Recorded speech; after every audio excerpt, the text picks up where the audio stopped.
ఈ కాంతి ఈ ప్రాంతం మీద దేవుడు ప్రకాశింపచేయనట్లుగా, వస్తున్న ప్రతి కుటుంబం క్రీస్తులో కట్టబడినట్లుగా. Praise the lord, praise the lord. Hallelujah, hallelujah. ప్రార్థన చేసుకుందాం. మహాపరిశుద్ధుడును మహోన్నతుడు అయిన మా తండ్రి, కృపాసత్వ సంపూర్ణమై ఆయన మా మధ్యలో నివసిస్తున్నటువంటి మా గొప్ప దేవానికి స్తోత్రాలు. ఈ రాత్రికాల సమయంలో నాయన ఈ ప్రాంతాన్ని, ఈ గ్రామాన్ని మీరు ప్రేమించారని మేము నమ్ముతూ ఉదయకాల సమయం అంతా నీ మహిమను ఎక్కడ ఉంచి నీ సేవకులను బలంగా వాడుకున్నందుకే మీకు స్తోత్రాలు. అలాగే నీ రాత్రికాల సమయంలో కూడా ప్రభా నీ పక్షంలో నిలబడుతున్న మీ దాసులను ప్రభా ఆత్మతో అభిషేకించి నాయన ఈ ప్రాంతంలో ప్రభా మోషే గారిని, అలాగే నీ కొర్నేలి గారిని, ఈ ప్రాంత ప్రజల కొరకై స్నేహితులు, బంధువులు, రక్త సంబంధులు, గ్రామ ప్రజలు నాయన మేము పొందుకున్న రక్షణ, మేము పొందుకున్న నిత్య జీవమును అందరికీ పంచిపెట్టాలని ఒక ఆలోచన తలంపుతో ప్రభా జరిగిస్తున్న ఈ మహోన్నతమైనటువంటి సభ కొరకై మిమ్మల్ని స్తుతిస్తూ ఈ రాత్రికాల సమయంలో ప్రభా నీ దాసుని బలముగా వాడుకోండి. నోట నుండి వస్తున్న ప్రతి మాట ప్రతి హృదయంలో స్థిరపరచబడి అది మేలుగా, దీవెనగా, ఆశీర్వాదకరముగా మార్చి అనేక మంది నూతనమైనటువంటి ఆత్మలలో, రక్షణ లేని వారి జీవితాలలో రక్షణ, శాంతి, సమాధానమును మీరు అనుగ్రహించి నీ వాక్శక్తి స్థలం అంతటిని వ్యాప్తి చెందినట్లుగా మీరు మహిమ తెచ్చుకోమని యేసు పరిశుద్ధమైన నామములో అడిగి వేడుకుంటున్నాము తండ్రి, ఆమేన్. ప్రార్థించిన దేవుని సేవకులకి ప్రభునామన వందనాలు చెల్లిస్తూ ఉన్నాను. ఒకసారి అందరం గట్టిగా దేవుని స్తోత్రాలు చేద్దాం. మరి లాల్బాబాయ్ గారికి ఈ పెనేలు గాస్పల్ మినిస్ట్రీ తరపున లాల్బాబు గారితో పాటు వచ్చిన వారికి, వారి బృందానికి, సేవకులకి, వచ్చిన మీ అందరికీ మరోసారి ప్రభువును లోకరక్షకుడైనటువంటి యేసుక్రీస్తు నామములో వందనాలు చెల్లిస్తూ ఉన్నాను. తడువు చేయక సమయాన్ని దేవుని దాసులకు అప్పగిస్తూ ఉన్నాను. అందరం చప్పట్లు కొడుతూ దేవుని నామానికి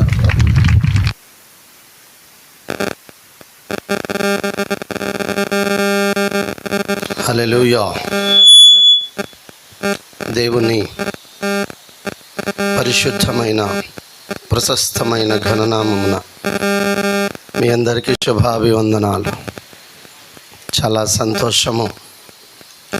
అనేక సంవత్సరాల తరువాత, గత 7-8 సంవత్సరాల క్రితం పిల్లల వారి పాలెమ అక్కడికి వచ్చాము. మా మామయ్య గారు అయినటువంటి రామ్తుల్లాయ్ గారు గవాడ తెలుసా మీ అందరికీ? ఆయన గారు నాకు మేనమామ గారు. మా నాన్నగారు అయితే నా చిన్నతనంలో 30-40 సంవత్సరాల క్రితం ఈ ప్రాంతమంతా సువార్త సభలకి షేక్ ఇస్మాయిల్ గారు ఈ ప్రాంతమంతా తిరిగి సువార్త సభల్లో వాడబడినట్లుగా నేను అనేక పర్యాయములు విన్నా. పల్లపట్ల, సజ్జావారిపాలెం, ఈ పాలెలన్నీ కూడా మా నాన్నగారిని ఆహ్వానించడం, మా రామ్తుల్లా మామయ్య వారి ఇరువురు, ఇంక ఇస్రాయేల్ గారు, ఇంక కొంతమంది సేవకులు మా నాన్నగారితో. అలాగే ఈ ప్రాంతమంతా అన్నీ మా నాన్నగారికి బలహీనత రాకముందు, మా నాన్నగారికి బ్రెయిన్ క్యాన్సర్ వచ్చింది. ఆ బలహీనత రాకముందు నా చిన్నతనంలో ఈ ప్రాంతమంతా సభలకు వాడబడిన తరువాత మా నాన్నగారికి బలహీనత వచ్చింది. చాలా సంవత్సరాలు బాధపడ్డారు.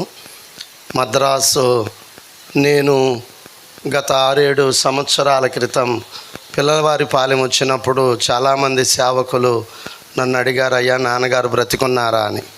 అంటే నాన్నగారి పరిస్థితి ఈ ప్రాంతమంతా కూడా తెలిసి, ఇస్మాయిల్ గారు జబ్బు చేసి బలహీనుడైపోయాడని తెలిసింది. కానీ మరి బ్రతికున్నదే లేనిది తెలియదేమో. నన్ను చాలామంది అడిగితే నాన్నగారు బ్రతికే ఉన్నారని చెప్పా. ఇప్పటికీ నాన్న బ్రతికే ఉన్నారు. హల్లెలూయా. మా నాన్నగారికి 1986 సంవత్సరంలో మద్రాసులో ఆపరేషన్ చేశారు. తలకి ఈ పార్టున ఇక్కడ నుండి ఇక్కడ తల పగలగొట్టి 26 కుట్లు పడ్డాయి తలకి. లోపల గడ్డ తీశారు. అప్పుడు నా వయసు 4 సంవత్సరాలే, చిన్నపిల్లోడిని. ఆ వయసులో మా నాన్నగారికి బలహీనత వచ్చింది.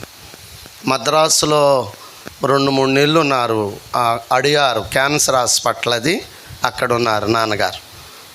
అక్కడ నెల్లూరు వారి సత్రం ఉంటే ఆ సత్రంలో పెట్టుకొని మా రామ్తుల్లా మామయ్య, మా అమ్మ, ఇస్రాయేల్ పాస్టర్ గారు, మా నాయనమ్మ, మా తాత మా నాన్నగారిని పెట్టుకొని 3 నెలలు ఉన్నారు అక్కడ ఉండి తల ఆపరేషన్ చేశారు నాన్నగారికి. ఆ లోపల ఉన్నటువంటి గడ్డ తీసి దాన్ని రిపోర్టు వస్తే అది ఏమని వచ్చిందంటే బ్రెయిన్లో మెయిన్ క్యాన్సర్ అది.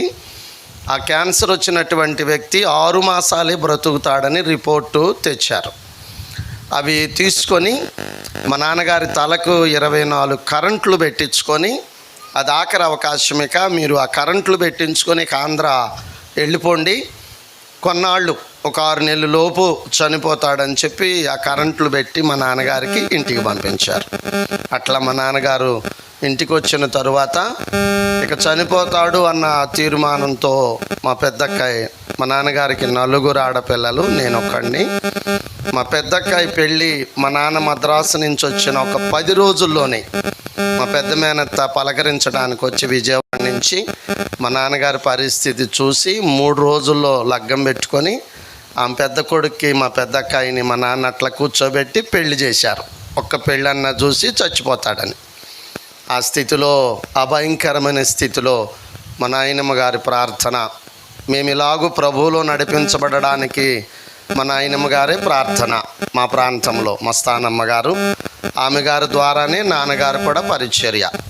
అట్లా ప్రార్థన ఫలితంగా ఇప్పటికి నాన్నగారికి ఆపరేషన్ చేయించి 39 సంవత్సరాలు 6 నెలలే బ్రతుకుతాడని డాక్టరు కాగితం రాసిస్తే యేసయ్య నేటికి బ్రతికే ఉంచాడు.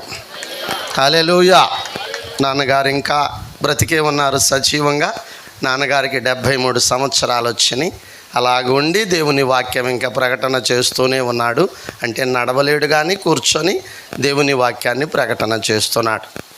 మా నాన్నగారు ఎప్పుడూ చెబుతుంటాడు, ఈ ప్రాంతమంతా తిరిగానని, దేవుని సువార్త వీళ్ళందరి పేర్లు చెప్తాడు.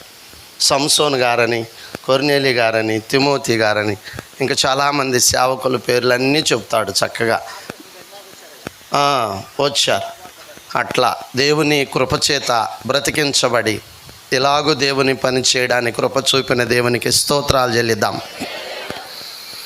ప్రభు యేసు శుభదాయక, ఓ నా ప్రభు యేసు శుభదాయక, అభయానంద విభయ ప్రభావాత్మనాయక, ప్రభు యేసు శుభదాయక, ఓ నా ప్రభు యేసు శుభదాయక.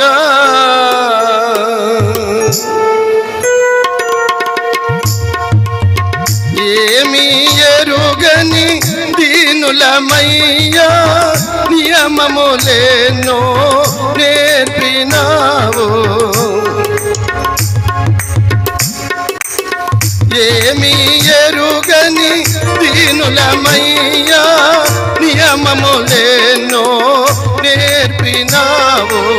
ప్రేమమూర్తివి ప్రియుడవు నీవని క్షేమమును సాగిన ఘన దైవమా, క్షేమమును సాగిన ఘన దైవమా, ప్రభు యేసు శుభదాయక, ఓ నా ప్రభు యేసు శుభదాయక. స్తోత్రం.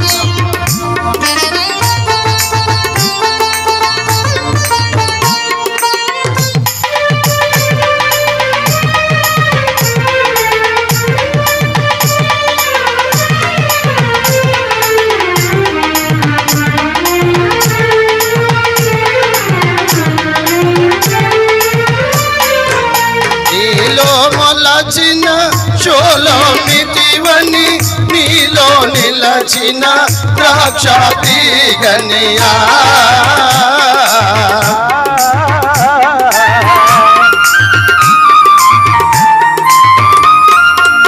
నీలో మొలచిన షోలోమితివని నీలో నిలచిన ద్రాక్ష తీగని, విలువ ఫలములు ఉద్యానవనమని జలగోపామని పిలచావో, జలగోపామని పిలచావో, ప్రభు యేసు శుభదాయక.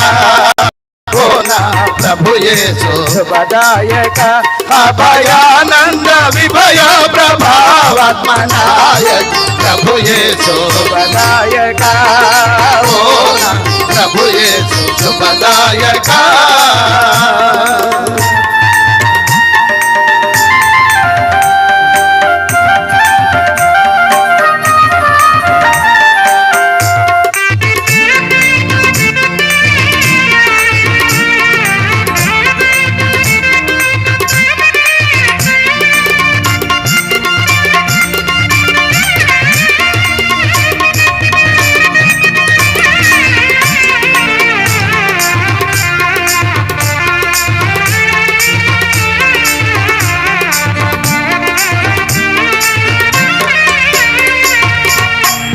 ప్రాణేశ్వరివని వల్లి పద్మావని పావురమాక నంకములేదనియా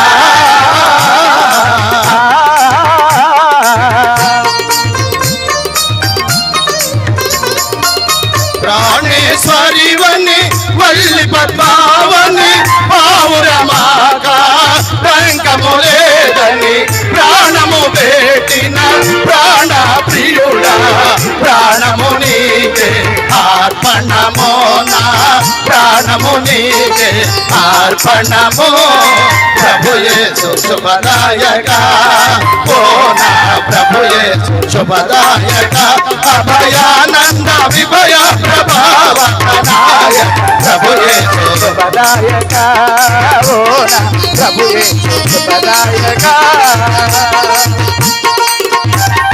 స్తోత్రం స్తోత్రం.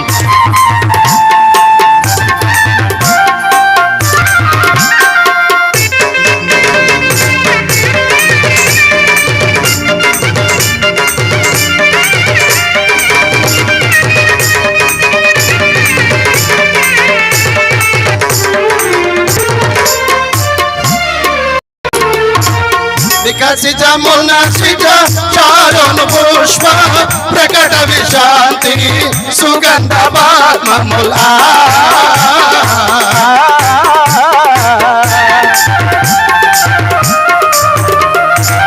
వికసిత మునసిత చారును పుష్ప ప్రకట విశాంతి సుగంధ బాత్మముల్ నిఖిల శోభిత నిత్య సుభాషిత అకళక స్వామికి అంకితమో అకళక స్వామికి అంకితమో ప్రభు యేసు శుభదాయక ఓ ప్రభు యేసు శుభదాయక అభయానంద విభయ ప్రభావనాయక ప్రభు యేసు శుభదాయక ఓ ప్రభు యేసు శుభదాయక.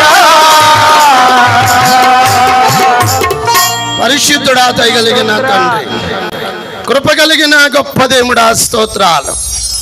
నిత్య జీవము కలిగిన దేవానికి స్తోత్రాలు. ఆయనలో జీవముండెను ఆ జీవం మనుష్యులకు వెలుగై ఉండునని చెప్పిన దేవానికి స్తోత్రాలు. వెలుగై లోకములో ప్రకాశించుచున్న గొప్ప దేవానికి స్తోత్రాలు. ఈ రాత్రి కాలమందు ప్రభువ లింగినేని వారిపాలెం గ్రామములో కొర్నేలి గారు గత 4-5 సంవత్సరాల నుండి అయ్యా ఒక్క ప్రసంగము ఒక్క రోజు ఒక్క రాత్రి ఎన్ని మారులు ఫోన్ చేశాడు తండ్రి.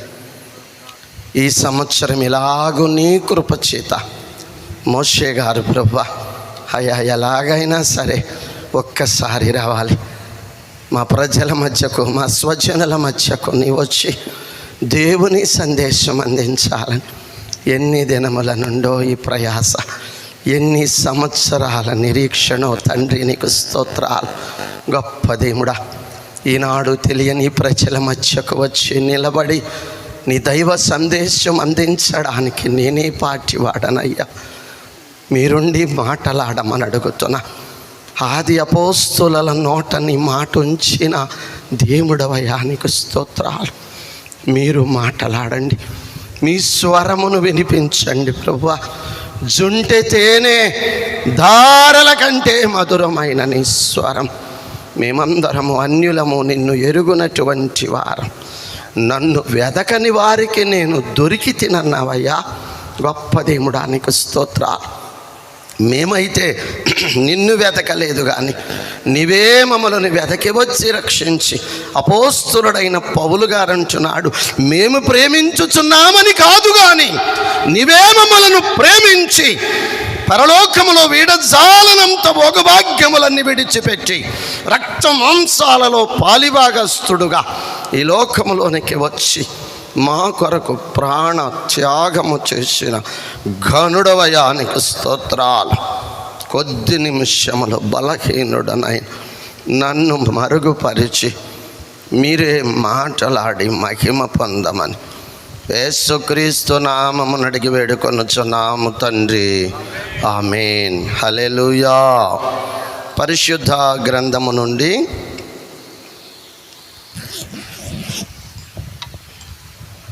మా నాన్నగారు మాట్లాడినటువంటి పరమగీత గ్రంథము నుండి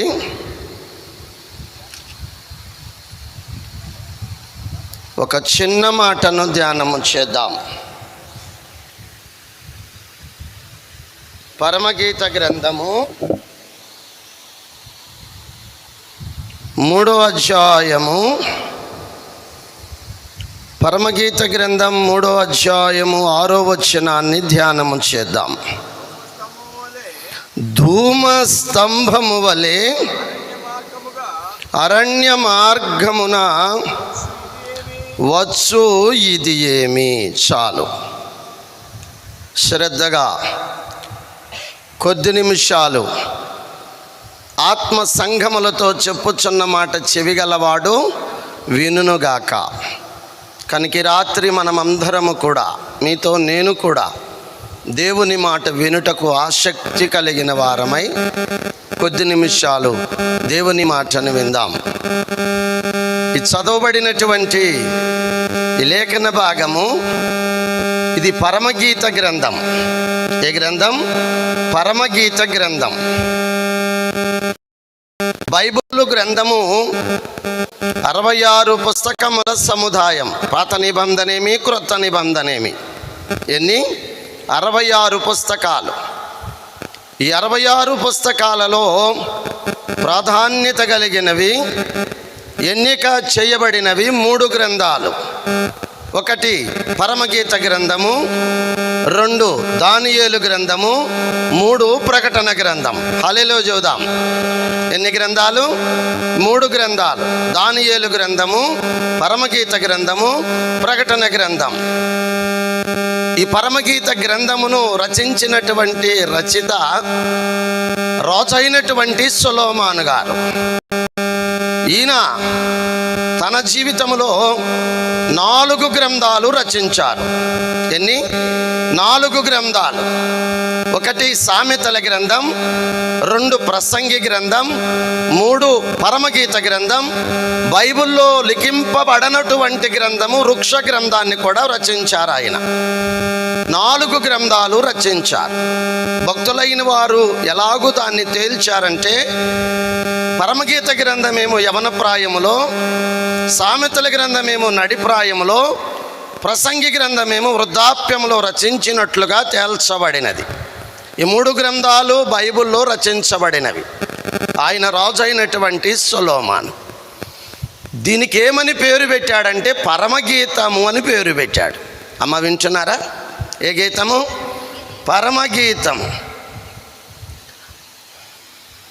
మేము ప్రార్థన పెడితే మా చర్చిలో, సంఘంలో, ఈ కుటుంబ ప్రార్థనలో అక్కడక్కడ సభలు ఏర్పాటు చేసి వెళుతూ ఉంటాం. దేవుడు ఎక్కడికి వెళ్ళమంటే అక్కడికి. నేను ఎప్పుడూ ఆశపడతా,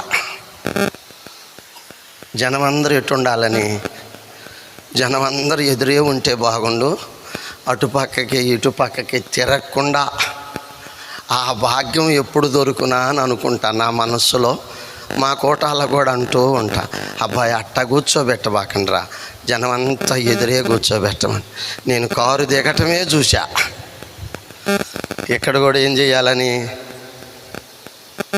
మాట్లాడేందమ్మా, ఇటు చూడాలా అటు చూడాలా, మళ్ళీ వీళ్ళు ఏం చేస్తున్నారోనని ఇటు. ఆ కొండ మీదకి వెళ్తాం మేము, సభలు అక్కడ 1 వారం రోజులు పెడతాం. మోషే గారిని పిలుస్తా ప్రతి సంవత్సరం.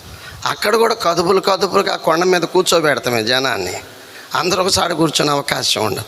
అక్కడ కూడా చెబుతుంటా, ఒకసాటే కూర్చుంటే బాగుండు అని. ఇక్కడ కూడా అదే పరిస్థితి. అంటే దేవుడు నాకంటే ముందే వచ్చాడు ఇక్కడికి. ఏం చేయాలని? నలుపక్కల తిరిగి చెప్పాలని. అటు చూస్తున్నప్పుడు ఇటు నిద్రబాబాకండి, తెల్లార్లు చెబుతా ఇయ్యాల, మళ్ళా రానిక. అప్పుడు ఆ తిమోతి గారి ఇంటికి ఎన్ని సంవత్సరాలు అయిందో, అప్పుడు బాగున్నాను, ఆరోగ్యంగా, చాలా హుషారుగా ఉంటుంది మా మాట కానీ పాట కానీ మా నాన్నగారు లాగానే. అట్లా మా పరిచర్య ఆ తోటలో బహుగా దేవుని పని.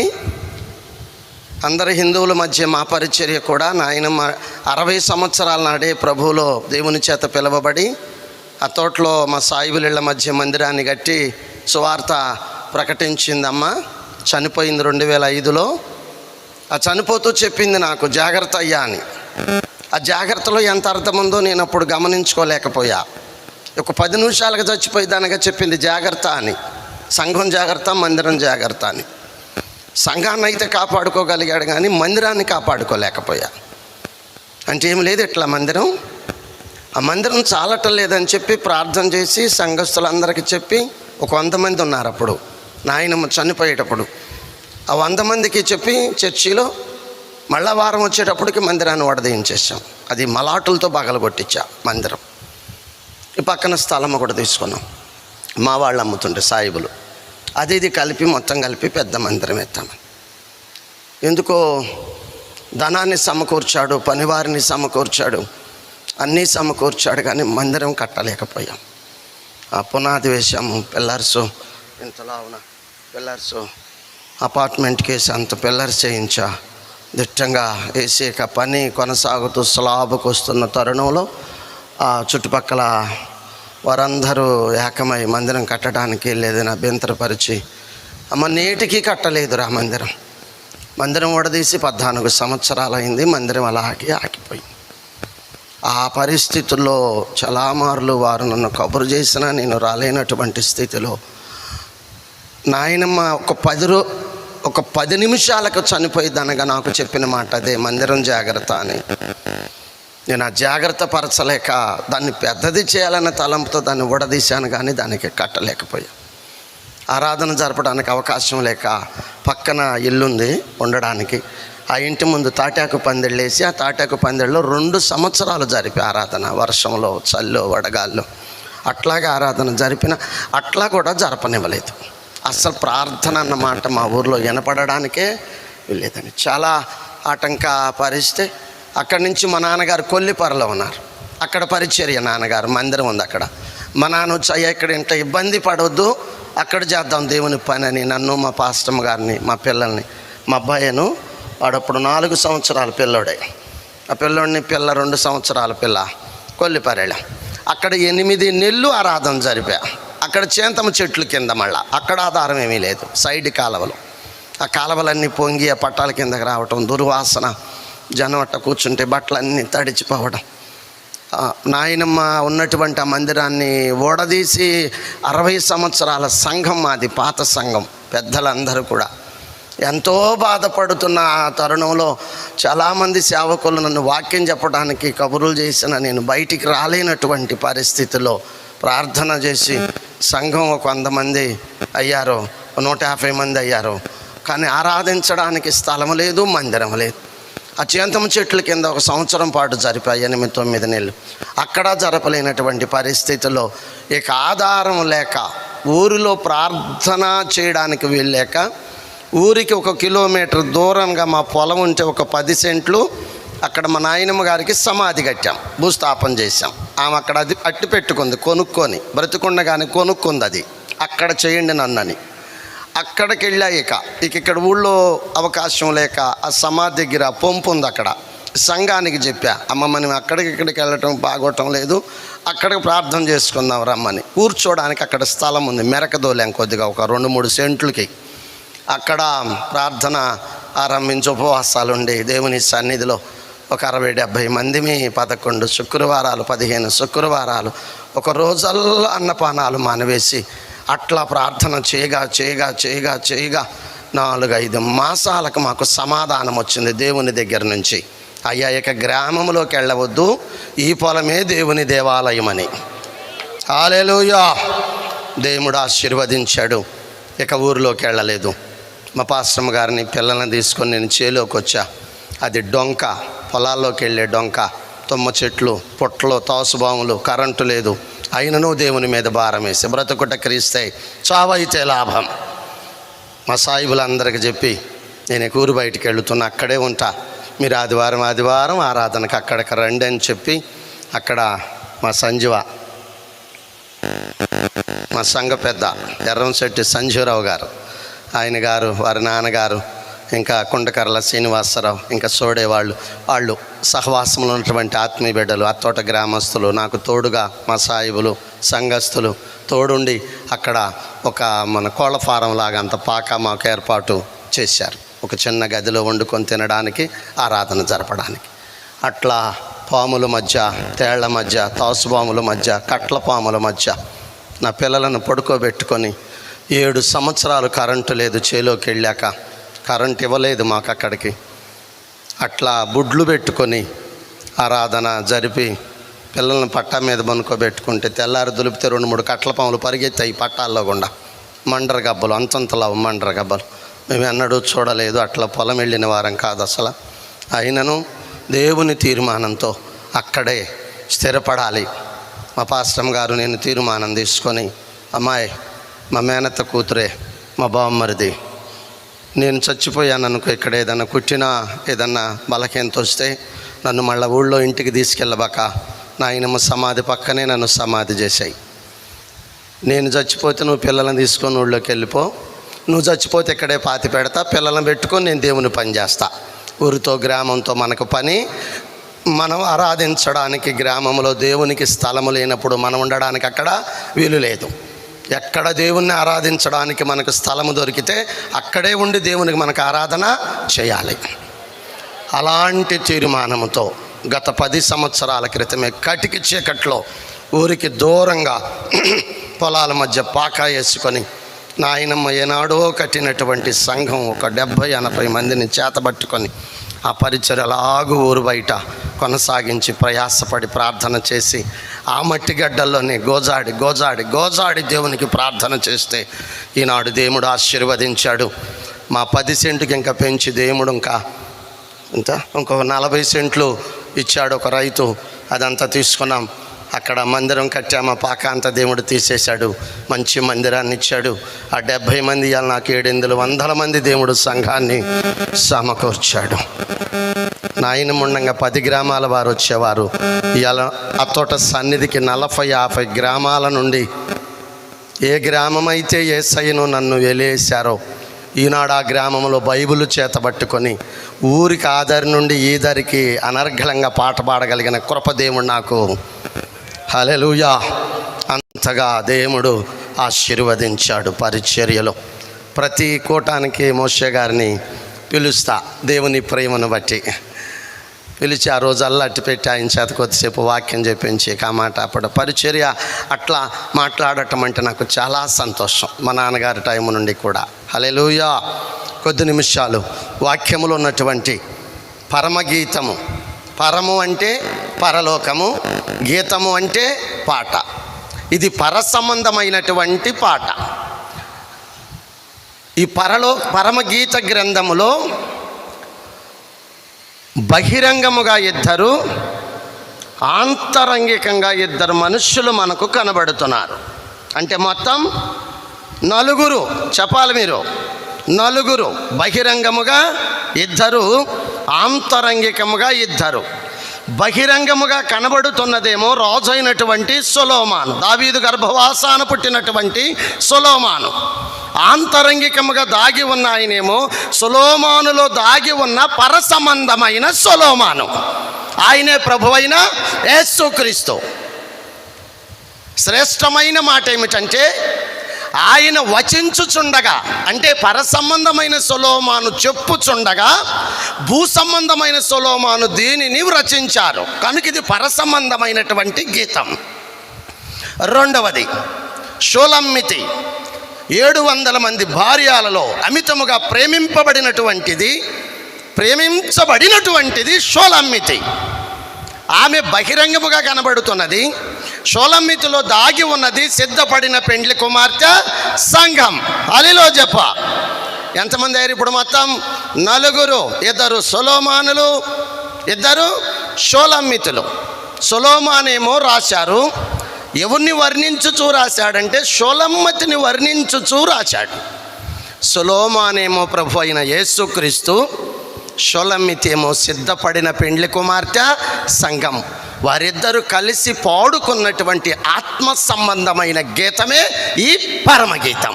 హల్లెలూయా చెప్పాలి, అందరూ సంతోషంగా చెప్పాలి. మీరందరూ విచారంగా ఉన్నట్టున్నారు. సంతోషమేనా? నీకు ఒక మాట చెబుతా, వింటారా? దేవుడంట సృష్టి చేయడానికి సిద్ధపడ్డాడంట. ఎంతసేపు వింటారు? సమయం చెప్పలేదయ్యా, 1 గంటలో ముగిచ్చేదా? దేవుడంట సృష్టి చేయ పూనుకొని ఆయన పెద్ద ఆయన గారు కూర్చున్నాడు. ఎవరు ఆయన? దేవుడు సృష్టి ఆరంభంలో కూర్చొని సృష్టించటం మొదలుపెట్టి ఎద్దును పిలిచాడు. ముందు ఎద్దును సృష్టించి ఎద్దును పిలిచాడు. ఎద్దా, నువ్వు భూమి మీద 60 సంవత్సరాలు భూమి దున్ని రైతు పంట పండించడానికి నువ్వు సహకారిగా ఉండుటకు నిన్ను సృష్టిస్తున్నా. నువ్వు కాడి భుజానేసుకొని దేన్ని దున్నాలి? ఈ భూమిని దున్నాలని ఎద్దును సృజించాడు. ఎద్దు అంటట నిలబడి, అయ్యా 60 సంవత్సరాలు నన్ను ఎద్దు చాకిరి చేయమంటావా? ఎన్ని? నేను అడిగింది చెప్పాలి మీరు. ఇది భాష తెలుగేనా? మా సాయిబుల భాషలో చెప్పేదా? మైండ్ పోద్ది మీకు. ఇక మీకు తెలుగే అర్థమవుతున్నట్లేదు, అయోమయంగా ఉంది. 60 సంవత్సరాలు ఎద్దు చాకిరి నేను చేయలేనయ్యా. 60 ఏళ్ళు వద్దు నాకు, అన్ని ఏళ్ళు బతకలేను. 25 ఉంచు చాలు. గుర్తుపెట్టుకో, ఎన్నుంచు? 25 ఏళ్ళు చాలు. ఈ పాపి మానవుడిని పోషించడానికి ఆయుష్ నాకు చాలేక. ఎన్నేళ్ళు? 25 ఏళ్ళు చాలు, 35 ఏళ్ళు తీసాయి అనగానే దేవుడు అంట, పో నీ కోరికే పో అన్నాడు. అంటే ఎన్నేళ్ళు బతకమన్నాడు? దాన్ని 25 ఏళ్ళు బతకమన్నాడు ఎద్దుని. ఆ ఎద్దు వెళ్ళిపోయింది. ఎద్దు వెళ్ళిన తర్వాత కుక్కను పిలిచాడు. కుక్క, నీకు 20 సంవత్సరాలు ఆవశిస్తున్నా, 20 ఏళ్ళు బతికి ప్రతి వాకిట తల ఉండి అటుపోయేవాళ్ళ మీద అరువు. చెప్పండి, కుక్క ఏం చేసేది? మనం గదిలి అవసరం దాన్ని. మనిషి కనపడితే చాలు ఏం చేస్తుంటుంది? అరుతుంటుంది. అటుపోయేళ్ళు అరువు. నీ పని అదే. కుక్క 20 ఏళ్ళు బతకమంటే ఈ కుక్క అంట, వద్దయ్యా, ఆ వాకిటి తల కూర్చొని కుక్కలాగా నేను అరుచుకుంటా బతకలేను. ఆ ఎద్దుకు తగ్గించినట్టు నాకు కూడా ఆ విషయం తగ్గించు. 10 ఏళ్ళు తీసేయి. నీ మాట చొప్పున 10 ఏళ్ళు ఉంచు. అట్టాగే వాకిటి తల నేను వండి కాపలా కాస్తానన్న. సరిపో, 10 ఏళ్ళు బతుకన్నాడు కుక్కని. కుక్క పోయింది. కోతిని పిలిచాడు. కోచారా? కోతి బతికైంది. ఎక్కిరించుకుంటా కొక్కిరించుకుంటా 20 ఏళ్ళు బతకమన్నాడు కోతిని. వద్దయ్యా, నాకు ఆ కోతి బతికి 20 ఏళ్ళు వద్దు అంద కోతి. వద్దు, కుక్కకి ఇచ్చినట్టే 10 సార్లు ఆడకాడక దూకుతా, చక్కనోళ్ళని ఎక్కిరించుకుంటా బతుకుతానంద కోతి. సరేనని దానికి 10 ఏళ్ళు ఇచ్చి ఇవన్నీ అయ్యాక ఆఖరికి మనుషుడిని పిలిచాడు. ఓ నరుడా, దా, నిన్ను ఎంతగానో ప్రేమించి. ఆ నరులు ఎవరయ్యా? మనమేనా? నరుడా, నిన్ను ఎంతగానో ప్రేమించి నీకు 25 సంవత్సరాలు ఆవశిస్తున్నా. ఎన్ని? 25. హాయిగా బ్రతుకు. కష్టమంటూ తెలియకుండా, దుఃఖమంటూ తెలియకుండా, వేదనంటూ, బాధ్యత అంటూ లేకుండా ఎన్నేళ్ళు బ్రతుకు? 25 ఏళ్ళు బ్రతుకు పో అన్నాడు. వీడు బాల. ఎవరు? ఈ మనుష్యుడు బాల. అట్టాగే నుంచొని, ఏందయ్యా 25 ఏళ్లలో ఏం సుఖపడతానయ్యా? వద్దు దాగా. మరే నా కోరిక అయ్యా తీరుస్తావా? ఏంటి నరుడా నీ కోరిక అంటే, ఆ ఎద్దుకు తీసేసావే 35. ఎద్దు ఎన్ని కోరుకుంది? 60లో 25 కోరుకుంది. ఇంకా దానికి ఎంత అవసరం మిగిలిందే? 35 మిగిలింది. ఆ 35 నాకి, ఈ 25 35 జతపరచు. ఎన్నైనా ఎప్పుడు? 60. నరుడానికి 60 అవుతున్నాయి. ఏం పర్లేదయ్యా, నా కోరిక అది. కుక్క తీసేసిన 10 కూడా నాకే ఇయ్యి, కోత వదులుకున్న 10 కూడా నాకే ఇయ్యి. మొత్తం ఎంత చేసుకున్నాడు? మొత్తం 80 చేసుకున్నాడా? మానవుడికి ఇచ్చిందేమో 25, ఎద్దుది 35 కలుపుకున్నాడు. అప్పుడు ఎన్నైనా? 60 అయినాయి. కుక్కది 10 కలుపుకున్నాడు, 70 అయింది. కోతిది 10 కలుపుకున్నాడు. మళ్ళీ నరునాయువు ఎంత అయింది ఇప్పుడు? 80 ఏళ్ళు అయింది. మన దావీదు కీర్తనలో నరునాయువు 70 సంవత్సరాలు అయింది కదా. మరి వాళ్ళ ఆవిషి తీసుకున్నాడుగా, మరి మన పని ఎట్టుంది ఇప్పుడు? 25 ఏళ్ళు నరునికి ఇస్తే బాలప్రాయము, 25 ఏళ్ళు వచ్చేటప్పటికి బాధ్యత తెలియకుండా సంతోషంగా అమ్మ నాన్న పెట్టింది తింటాం, చదువుకోమంటే చదువుకోవటం, లేకపోతే అట్టట్ట తిరిగి వచ్చి హాయిగా బ్రతకటం. 25 ఏళ్ళు దాకా వీడికి ఏం పడతలేదయ్యా. 25 ఏళ్ళు వచ్చినాయి, వీడికి ఏం సుఖం లేదు. వీడికి ఏది చెప్పిన అర్థం కాటలా. ఎన్నేళ్ల వయసు అది? 25 ఏళ్ల వయసు అయ్యా. చెప్పిన మాట ఏంటలా? ఆడు బతికాడు, జల్సాగా బతుకుతున్నాడు. ఆ జల్సా బతికిచ్చాడు మనకు 25 ఏళ్ళే. మనుషుడు ఏం చేశాడు? ఎద్దులు 35 కలుపుకున్నాడు. ఎప్పుడైతే 35 ఎద్దులు కలుపుకున్నాడో 25 ఏళ్ళకి పెళ్లి చేసుకుంటే పిల్లలు కానీ ఎద్దు చాకిరి మొదలైంది. ఇక అది వరుసలోకి వచ్చారు మీరు ఇప్పుడేక. ఆ ఎద్దు చెమట గారుకుంటే అట్ట దున్నిద్దో, పెళ్ళైన కానించి మన పని అట్ట అయింది. ఇక నిద్రపట్టే పని లేదు, కూర్చునే పని లేదు, పడుకునే పని లేదు. పిల్లోడికి జ్వరం, పిల్లకి రోజు రాలం. నిన్న బాలా పనికి, మొన్న బాలా పనికి, రేపు పోతాడో పాడో సన్నాచోడు కట్టుకున్నా లే అనగా నాళ్ళ కాళ్ళు పట్టుకొని ఏళ్ళ కాళ్ళు పట్టుకొని ఆ 35 ఏళ్ళు ఎద్దు చాకిరే మనకి.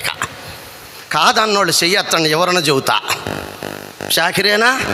ఏ పనోడికి ఆ పని 60 ఏళ్ళు వచ్చిందాక కాలు మడతేసే పని లేదు. ఇక ఎన్నేళ్ళు వచ్చిందాక మాట్లాడరేందమ్మా? మన భర్తలు చేసి పోసేత్తల్లా మిమ్మల్ని ఊరుకుంటున్నామా? ఒళ్ళు నొప్పులన్నా ఊరుకొని బెళ్ళేసుకొని పో. 65 ఏళ్ళు వచ్చిందాక రైతు కాలు మడిచే పనే లేదు యజమానిక. ఆ ఎద్దు చాకిరి మనం తీసుకున్నాం, ఎద్దు వదులుకుంది, మనం తగిలించుకున్నాం. 60 ఏళ్ళు వచ్చినాయి కదా, అది ఎద్దు చాకిరి. తర్వాత 10 ఎవరు తీసుకున్నాం? కుక్కది తీసుకున్నాం. చెప్పాలి మీరు చెప్పండి అబ్బాయి. మిగతా 10 ఎవరు తీసుకున్నాం? కుక్కది తీసుకున్నామా? కుక్కకేం చెప్పాడు? ప్రతి వాకిటి తల కూర్చొని కాపలా కాయి, అటుపోయేవాళ్ళు అరుతా నీ పని అది అన్నాడు కదా. మనకు 60 ఏళ్ళు వచ్చినాయిగా, పిల్లలకి పెళ్ళిళ్ళు చేసాం, కాళ్ళు వచ్చింది, వాళ్ళ పెత్తనాలు వచ్చేసినాయి, వాళ్ళ మెయింటెనెన్స్ వచ్చేసింది. ఇంట్లో వాళ్ళు ఊరు ప్రయాణం అవుతున్నారు పెళ్ళికి. మనం కూడా లేచి నీళ్లు పోసుకొని గొడ్లు కట్టుకున్నాం. ఏడకు నువ్వు? ఏందయ్యో ఏంది? మీ నాన్న కూడా తయారవుతున్నాడు, కాలు బోలు తగిలి ముందుకు పడ్డాడు అనుకో, కాలు ఇరుగుతూ ఎవడు చూస్తాడు? కూర్చోమని ఇటుకాడ. పని చేసింది మనం, ఇల్లు కట్టింది మనం, పెళ్ళిళ్ళు చేసింది మనం, బిడ్డలకు అన్నీ సగదిద్దింది మనం. వాళ్ళు ప్రయాణం అయితే వాళ్ళతో పోకుండా గడప కాడ మనం కర్ర వేసుకొని కూర్చోవటం. ఇక మీ ఊళ్ళు అంతేనా? మా ఊళ్ళు అంతే. ఆమెని ప్రయాణం కానీరు, ఆయన్ని ప్రయాణం కానీరు. సరే ఇంటికాడు ఉండోడు మెలకుండా ఉంటారా? వాళ్ళ కోడు వచ్చేదిట్ట, వీళ్ళ కోడు వచ్చేదిట్ట. వాళ్ళు పెళ్ళికి వెళ్ళి రాగానే తగు పెట్ట. దేవుడు అదే చెప్పాడు, అడుగుళ్ళని తిట్టుకుంటా ఇడులు అరుతా కూర్చోమన్నాడు. దీన్ని కుక్కని. 60 ఏళ్లలో మన బ్రతుకు కుక్క బతుకిక. పచ్చోళ్ళు ఒరే మీ నాన్న జాగ్రత్త చూడ కదా, కాపలన్నా ఉంటాడు ఇంటికి, పెద్ద దిక్కుంటే మంచిది అంటే అదే. ఇక ఎంత సంపాదించిన బస్సు ఎక్కే పని లేదు మనం. ఎందుకని? కూర్చో, పెద్దతనమైంది, షుగర్ వచ్చింది, బీపీ ఆడకు మాతో పాటు కుర్రోళ్ళగా తయారవుతున్నా అనగానే నాన్న ఆగవే అమ్మా అట్టగేనయ్యా పోయిరాండి ఏదో వద్దామని ప్రాణం బీకి. నిజమేలే, కొరినీరు గారు తెగ నవ్వుతున్నాడు. కూర్చోట. 60 నుంచి 70 అయిందా? 70 నుంచి 80 ఉంది. అది ఎవరు ఆవశ్యక? కోతిది. అది ఎవరిది చెప్పండి అమ్మా, వాక్యంలోకి వెళ్తాలే. ఎవరిది అది? కోతిది. కోతి ఎట్టయ్యా మరి మనం? సరే కుక్కమైతే కాపలాగా వస్తున్నాం అనుకో, వాకిట్లో కూర్చొని పెద్దోళ్ళం అయ్యాక ఒక ముద్ద దీన్ని కూర్చోరాదా అన్నట్టు కూర్చుంటున్నాం. కోతి మెట్టని చెప్పేదా? ఆ మనమ సంతానం పుడితే వాళ్ళని తీసుకొచ్చి మన ఒళ్ళో పెడితే ఓరనే కూర్చోపోతే పిల్లల్ని ఆడి రాదా అందనుకో, మనం ఇక ఆ పిల్లల్ని తీసుకొని చుచ్చు చుచ్చు చుచ్చు చూచు చూచు, ఇక ఆఖరికి ఏ బతుకయింది? నువ్వు ఎన్ని ఎకరాలన్నా సంపాదించు, ఎంత ఉద్యోగం అన్నా చెయ్యి, ఎంతమందిని నుంచోబెట్టు కూర్చోబెట్టు, ఆపేస్తారవై. ఆఖరికి ముద్దు మనం తీసుకొచ్చి ఒళ్ళో పెడితే ఏం చేస్తాం మనం? మాట్లాడరేనమ్మా, ఏ బతుకదేక ఆ బతుకైందా? ఇది నరుని ఉపదేశనం. మనోళ్ళు కూడా అంతేనా? అంతే మరి. హల్లెలూయా చెప్పండి. హల్లెలూయా. స్తుతి మహిమ ఎల్లప్పుడు దేవుని స్తుతించెదము. హల్లెలూయా. స్తుతి మహిమ ఎల్లప్పుడు దేవుని స్తుతించెదము. హల్లెలూయా హల్లెలూయా హల్లెలూయా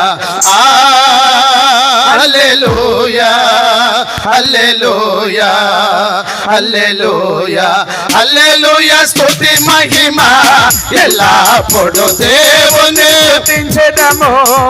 హల్లెలూయా. స్తుతి మహిమ ఎల్లప్పుడు దేవుని స్తుతించెదము. అల్ల సైన్యములకు అధిపతి అయినా దేవుని స్తుతించెదము. అల్ల సైన్యములకు అధిపతి అయినా దేవుని స్తుతించెదము. అలసాంద్రములను దాటించిన ఆ యెహోవాను స్తుతించెదము. అలసాంద్రములను దాటించిన ఆ యెహోవాను స్తుతించెదము. హల్లెలూయా. స్తుతి మహిమ ఎల్లప్పుడు దేవుని స్తుతించెదము. హల్లెలూయా. చదవబడినటువంటి లేఖన భాగములో ధూమ స్తంభము వలె అరణ్య మార్గమున వచ్చు ఇది ఏమి? ఈ మాట ఎవరితో పలుకుచున్నటువంటి మాట? ధూమ స్తంభము వలె అరణ్య మార్గమున వచ్చు ఇది ఏమి? ఈ మాట మీకు అర్థము కావాలంటే దీనికి ముందు మీకు ఒక మాట చెప్పాలి. భూమి మీద ఎన్ని సంఘాలు ఉన్నాయి? ఎన్ని సంఘాలు? ఎన్నో. ఇప్పుడు అబ్బాయి కలిశాడు, ఆయన గారిది ఒక సంఘం, ఈయన గారిది ఒక సంఘం, ఆయన గారిది ఒక సంఘం పెనుయేలు, ఈయన గారిది ఎందుకు చూసా క్యాలెండర్ మీద, మాదేవ్ బేతేలు, మాదేవ్ నూషాలేం, ఎన్నో సంఘాలు. రక్షణ సైన్యం, లోతర్ మిషన్, బాప్టిస్టు, పెంతుకొస్తు, దీపెంతుకొస్తు, సియోను పెంతుకొస్తు, హెబ్రోను, బెరాకా, ఎన్నో సంఘాలు. కానీ బైబిల్ మొత్తంలో ఉన్నది రెండే సంఘాలు. ఏనే చెప్పాలి? రెండే సంఘాలు. ఏమిటా రెండు సంఘాలంటే, ఒకటి పాత నిబంధన సంఘము, రెండు క్రొత్త నిబంధన సంఘం. ఎన్ని సంఘాలు? రెండే. ఒకటి పాత నిబంధన సంఘం, రెండు క్రొత్త నిబంధన సంఘం. పాత నిబంధన సంఘమునేమో ఇజ్రాయేలీలు అన్నారు, క్రొత్త నిబంధన సంఘాన్నేమో క్రైస్తవులు అన్నారు. అర్థమైందా? ఎన్ని సంఘాలు మొత్తం? రెండే. పాత నిబంధన సంఘమేమో క్రైస్తవులు అనబడ్డారు, క్రొత్త నిబంధన పాత నిబంధన సంఘమును ఇజ్రాయేలీలు అనబడ్డారు, క్రొత్త నిబంధన సంఘమును క్రైస్తవులు అనబడ్డారు. పాత నిబంధన సంఘమైనటువంటి ఇజ్రాయేలీలకును క్రొత్త నిబంధన సంఘమైనటువంటి క్రైస్తవులకును దగ్గర పోలిక ఉంది. ఏ పోలిక చెప్పాలి? దగ్గర పోలిక. పాత నిబంధన సంఘమైనటువంటి ఇజ్రాయేలీలు కనాను చేరడానికి ఐగుప్తుని విడిచిపెట్టాల్సి వచ్చింది. దేనిని? ఐగుప్తుని విడవాల్సి వచ్చింది. క్రొత్త నిబంధన సంఘమైనటువంటి క్రైస్తవులు పరమ కానానుకు చేరడానికి ఈ లోక సంబంధమైన వాటిని విడిచిపెట్టాల్సి వచ్చింది. హలిలో చెప్పు. ఐగుప్తుని విడిచిన వారేమో ఇజ్రాయేలీలు అనబడ్డారు, లోక సంబంధమైన దానిని విడిచిపెట్టిన వారినేమో క్రైస్తవులు అన్నారు. ఇంకో మాట చెబుతా. ఐగుప్తు నుండి ఇజ్రాయేలీలు కానాను యాత్ర, లోకములో నుండి క్రీస్తుని అనుసరించుచున్న మన యాత్ర పరమ కానానుకి. ఎక్కడికి వెళ్ళాలని మీ ఆశ? పరలోకం వెళ్ళాలని. వారు కానానుకు వెళ్ళాలని, మనమేమో పరమ కానానుకు వెళ్ళాలని. వారి యాత్ర అరణ్యములో కొనసాగించబడింది. అరణ్యము అంటే లోకమే.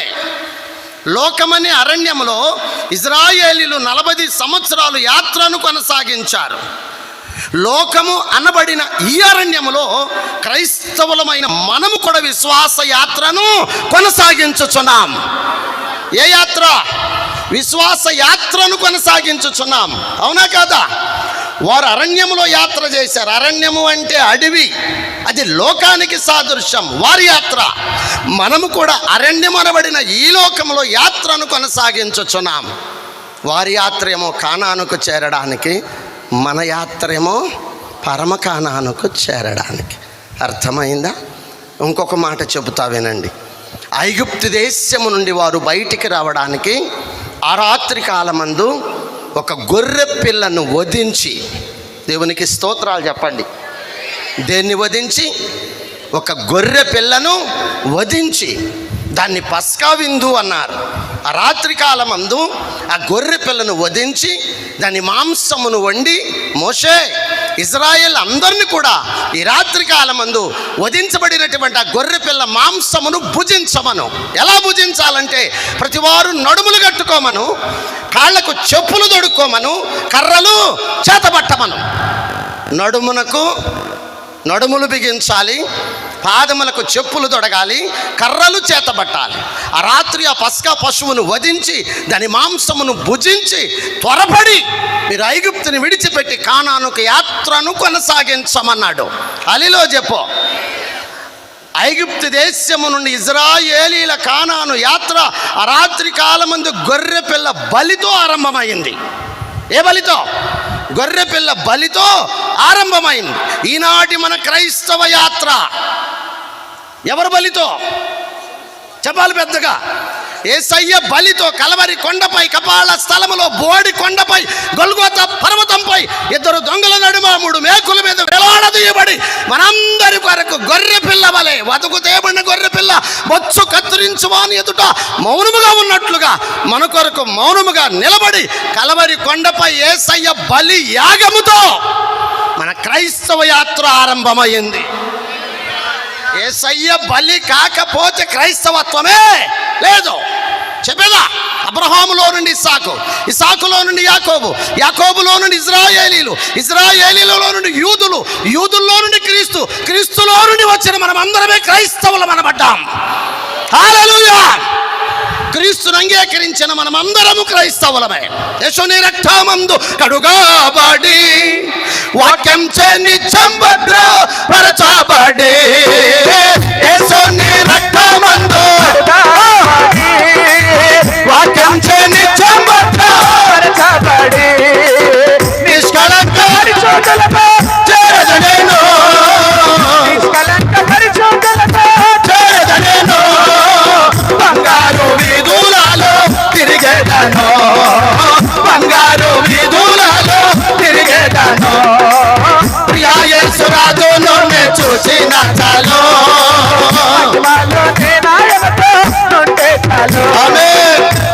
హల్లెలూయా. అర్థమైందా? రాత్రి కాలమందు పశువు వధించబడిన తర్వాత వారి యాత్ర ఆరంభమైంది. కలవరి కొండపై యేసయ్య బలియాగముతో క్రైస్తవ యాత్ర ఆరంభమైంది. ఇంకో మాట చెప్పేదా? నాహోరు పట్టణము నుండి యాకోబు ఎంతమంది భార్యలు? 2 భార్యలు, 2 దాసీలు, 12 మంది కొడుకులు, కూతురు, గొర్రెలు, ఒంటెలు, దాసదాసీలు, సిరి సంపదలను చేతబట్టుకొని నాహోరు పట్టణము నుండి కానాను దేశానికి ప్రయాణమై వచ్చుచు మార్గమధ్యమున గిలాదు పర్వతంపై ఒక పశువును వధించి ఆ రాత్రి విందు చేసి ఆ తెల్లవారి కానానుకు ప్రయాణమయ్యాడు. అలెలో చెప్పాలి. నా వరుస మీకు అర్థమవుతుందా? గిలాదు పర్వతంపై పశువును వధించిన తరువాత యాకోబు యాత్ర, ఐగుప్తు దేశంలో పస్కా పశువును వధించిన తరువాత ఇజ్రాయేలీల యాత్ర, కలవరి కొండపై యేసయ్య బలైన తరువాత క్రైస్తవ యాత్ర. హల్లెలూయా చెప్పాలి. 2 చేతులు పైకెత్తి.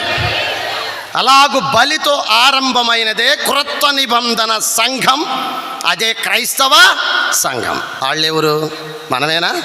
హల్లెలూయా చెప్పాలి. మనమే క్రైస్తవులం, క్రీస్తుని అంగీకరించినటువంటి క్రైస్తవులం. ఇలాగూ ఇజ్రాయేలీలు పస్కా విందు భుజించి అక్కడ నుండి బయటకు వచ్చారు. వచ్చారా? వచ్చారు. వచ్చి యాత్రను కొనసాగించారు. ఇక ముగింపులోకి వస్తున్నారు, అంత చెప్పలేను. యాత్రను కొనసాగిస్తూ వారు ప్రయాణమై వచ్చుచున్నారు. వచ్చుచున్నటువంటి ఆ సంఘటన ఈ పరమగీతములో వ్రాయబడింది. ధూమ స్తంభము వలె, దేని వలె? ధూమ స్తంభము వలె అరణ్య మార్గమున వచ్చు ఇది ఏమి?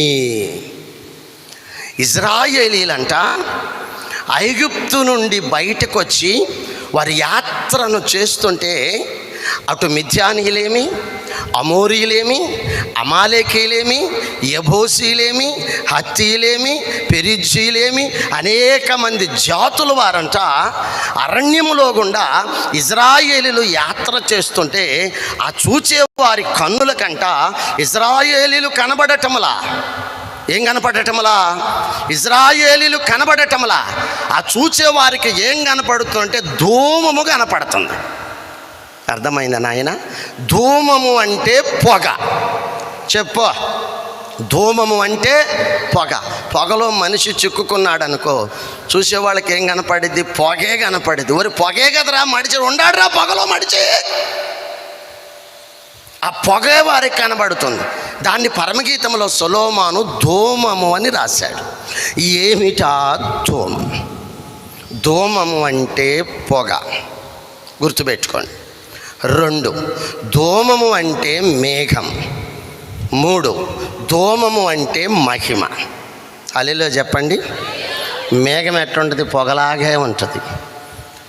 ధూమము, మేఘము, మహిమ, ఈ 3 ఒకటే. ఆ మేఘములో వారు కప్పబడ్డారు. కొరింథీయులకు రాసిన పత్రిక చూడు, బైబిల్లో 1 కొరింథీయులకు రాసిన పత్రిక 10వ అధ్యాయము 2వ వచనం చూడు.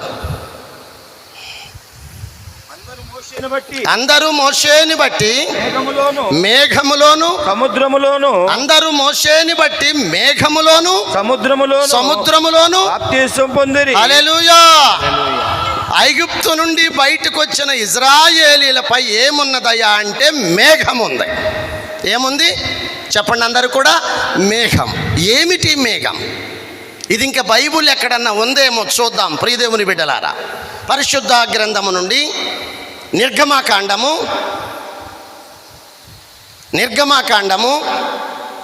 19వ అధ్యాయము 18వ వచనాన్ని ధ్యానము చేద్దాం. యెహోవా అగ్నితో సీనాయి పర్వతం మీదకి దిగివచ్చినందున అదంతయు ధూమమయమై ఉండెను. హల్లెలూయా. యాత్రను సాగించుచున్న ఇశ్రాయేలీల కానాను యాత్రలో దేవుడు మోషేని పిలిచి, మోషే, ప్రజలందరూ ఒక దిద్దుబాటుని ఇవ్వాలని ఆశపడుతున్నా, 10 ఆజ్ఞలు ఇవ్వాలని ఆశపడుతున్నా, నువ్వు ప్రజలందరిని విడిచిపెట్టి సీనాయి పర్వతం ఎక్కమన్నాడు. ఏ పర్వతం? సీనాయి పర్వతం ఎక్కమన్నాడు. అప్పుడు మోషే సీనాయి పర్వతం ఎక్కి అక్కడ 40 దినాలు దేవునితో గడిపాడు. ఎన్ని చెప్పండి అందరూ కూడా? 40 దినాలు దేవునితో గడిపాడు. 40 దినములు దేవుడితో గడిపిన తరువాత ఆ కొండపై భూకంపం వచ్చింది. మోషే అక్కడ ఉండగానే ఆ పర్వతం అంతా ధూమమయమైపోయిందంట. హల్లెలూయా చెప్పు. ఏమయమైపోయింది? ధూమమయం. ధూమము అంటే మేఘమే. ఏ సీనాయి పర్వతంపై మోషే ప్రార్థన చేస్తున్నాడో ఆ సీనాయి పర్వతం మీదకి మేఘము వలెను ఎగయుగువ వలె ఎగిరడి వీరెవరో, మేఘము వలెను ఎగయుగువ వలె ఎగిరడి వీరెవరో, ఆగములేని జగమున భాతుల సంగమే ఇది కాదా, జగడాలు వీడు జగదీశుని పేరు, జగడాలు వీడు జగదీశుని పేరు, కడబూరం రోగే కదలేను మేఘం వడివడిగా వధువేగెను. హల్లెలూయా. సీనాయి పర్వతంపై మోషే ప్రార్థన చేస్తుండగానే ఆ పర్వతం అంతా ధూమమయమైపోయింది. అంటే దేవుని మేఘము సీనాయి పర్వతం మీదకు దిగి వచ్చింది. ఇప్పుడు 2 చెప్పా. ఐగుప్తు నుండి కానానుకు యాత్ర చేస్తున్న ఇజ్రాయేలీల మీదకి మేఘం వచ్చింది. 2, సీనాయి పర్వతంపై మోషే ప్రార్థన చేస్తుండగా 40వ దినమున మేఘము ధూమము వలె సీనాయి పర్వతం మీదకు దిగి వచ్చింది. 3వది చదువు. యెషయా గ్రంథము 6వ అధ్యాయం. యెషయా గ్రంథం 6వ అధ్యాయం 4వ వచనం. రాజైన ఉజ్జియా మృతి నొందిన సంవత్సరమున అత్యున్నత సింహాసనంపై ప్రభు ఆసీనుడై ఉండగా నేను చూచితిని. ఆయన చొక్కా అంచులు దేవాలయం నిండుకొనెను. ఆయనకు పైగా చిరావులు నిలిచి ఉండరి. ఒక్కొక్కరికి 6 రెక్కలు ఉండెను. ప్రతివాడు 2 రెక్కలతో తన ముఖమును కప్పుకొనుచు, రెండిటితో తన కాళ్ళు కప్పుకొనుచు, రెండిటితో ఎగురుచు. వారు సైన్యములకు అధిపతి యెహోవా పరిశుద్ధుడు, పరిశుద్ధుడు, పరిశుద్ధుడు, పరిశుద్ధుడు, పరిశుద్ధుడు, సర్వలోకము ఆయన మహిమతో నిండి ఉన్నదని అని గొప్ప స్వరముతో గాన ప్రతిగానములు చేయుచుండిరి. వారి కంఠ స్వర ధ్వనుల చేత గడప కమ్ముల పునాదులు కదులుచుండగా మందిరము దోమము చేత నిండగా, మందిరము దోమము చేత. 2 చేతులు పైకెత్తి స్తోత్రాలు చెబుదాం. హల్లెలూయా. సీనాయి పర్వతంపై మోషే ప్రార్థన చేస్తుండగా ఆ దోమమే దిగి వచ్చింది. ఆ దోమమును మోషే కన్నులారా చూశాడు. 2, రాజైన ఉజ్జియా మృతి నొందిన సంవత్సరమున యెషయా ప్రవక్త చూచుచుండగా పరలోకములో కెరూబులు శెరూబులు 6 రెక్కలు కలిగి 2 రెక్కలతో ముఖమును కప్పుకొనుచు, 2 రెక్కలతో కాళ్ళను కప్పుకొనుచు, కరములు జోడించి శిరములు క్రిందికి వంచి, కరములు జోడించి శిరములు క్రిందికి వంచి, వరపీఠమున చుట్టూ శిరములు తలగూడి, కరములు జోడించి శిరములు క్రిందికి వంచి, వరపీఠమున చుట్టూ తిరుగుతూ తలగూడి, పరిశోధం పరిశోధం పరిశోధం అని నేను, పరిశోధం పరిశోధం పరిశోధం అని నేను పరమ సంగీతం పాడుచుండునా. హల్లెలూయా. దేవదూతల కంటే 6 రెక్కలు ఉన్నాయంట. ఎన్నుండయమ్మా? 6 రెక్కలు. 2 రెక్కలతో ముఖమును, 2 రెక్కలతో కాళ్ళను కప్పుకొనుచు, 2 రెక్కలతో ఎగురుతూ సైన్యములకు అధిపతి యెహోవా పరిశుద్ధుడు, పరిశుద్ధుడు, పరిశుద్ధుడు గంభీరముగా దేవుణ్ణి స్తుతించుచుండగా వారి కంఠస్వర ధ్వనుల చేత గడప కమ్ములు కదులుచుండగా దేవాలయం అంత ధూమముతో నింపబడింది. హల్లెలూయా చెప్పు, మళ్ళా చెప్పు. ఆ ధూమముని యెషయా ప్రవక్త కళ్ళారా చూశాడు. వాక్యం అర్థమవుతుందా? దాన్ని మోషే చూశాడు, దాన్ని యెషయా ప్రవక్త చూశాడు. ఇంకా చెప్పేదా? 1 రాజుల గ్రంథం 8వ అధ్యాయం, 1 రాజుల గ్రంథం 8వ అధ్యాయం 10వ వచనం. యాజకులు పరిశుద్ధ స్థలములో నుండి బయటికి వచ్చినప్పుడు మేఘము యెహోవా మందిరము నింపెను, యెహోవా మందిరాన్ని నింపెను. కాబట్టి యెహోవా తేజో మహిమ యెహోవా మందిరములో నిండుకొనగా ఆ మేఘమును హేతువు చేత యాజకులు సేవ చేయుటకు నిలవలేకపోయి. హల్లెలూయా. దావీదు దేవాలయము కడదామని తలస్తే, ఏం కడదామని? దేవాలయం కడదామని వెండి బంగారు సరళ దేవదారు మ్రాణులన్నీ సిద్ధపరిచాడు రాజైన దావీదు.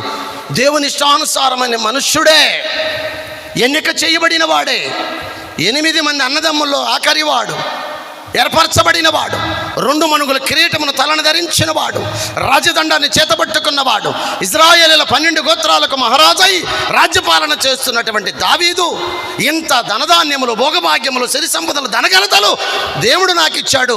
దేవుని మందస్సము గిబియోలో ఉన్నది. ఆ మందసాన్ని తెచ్చి దేవునికి దేవాలయమును కట్టి యెహోవాకు ఆరాధన చేయాలని రాజైన దావీదు ఎంతగానో తలంచాడు.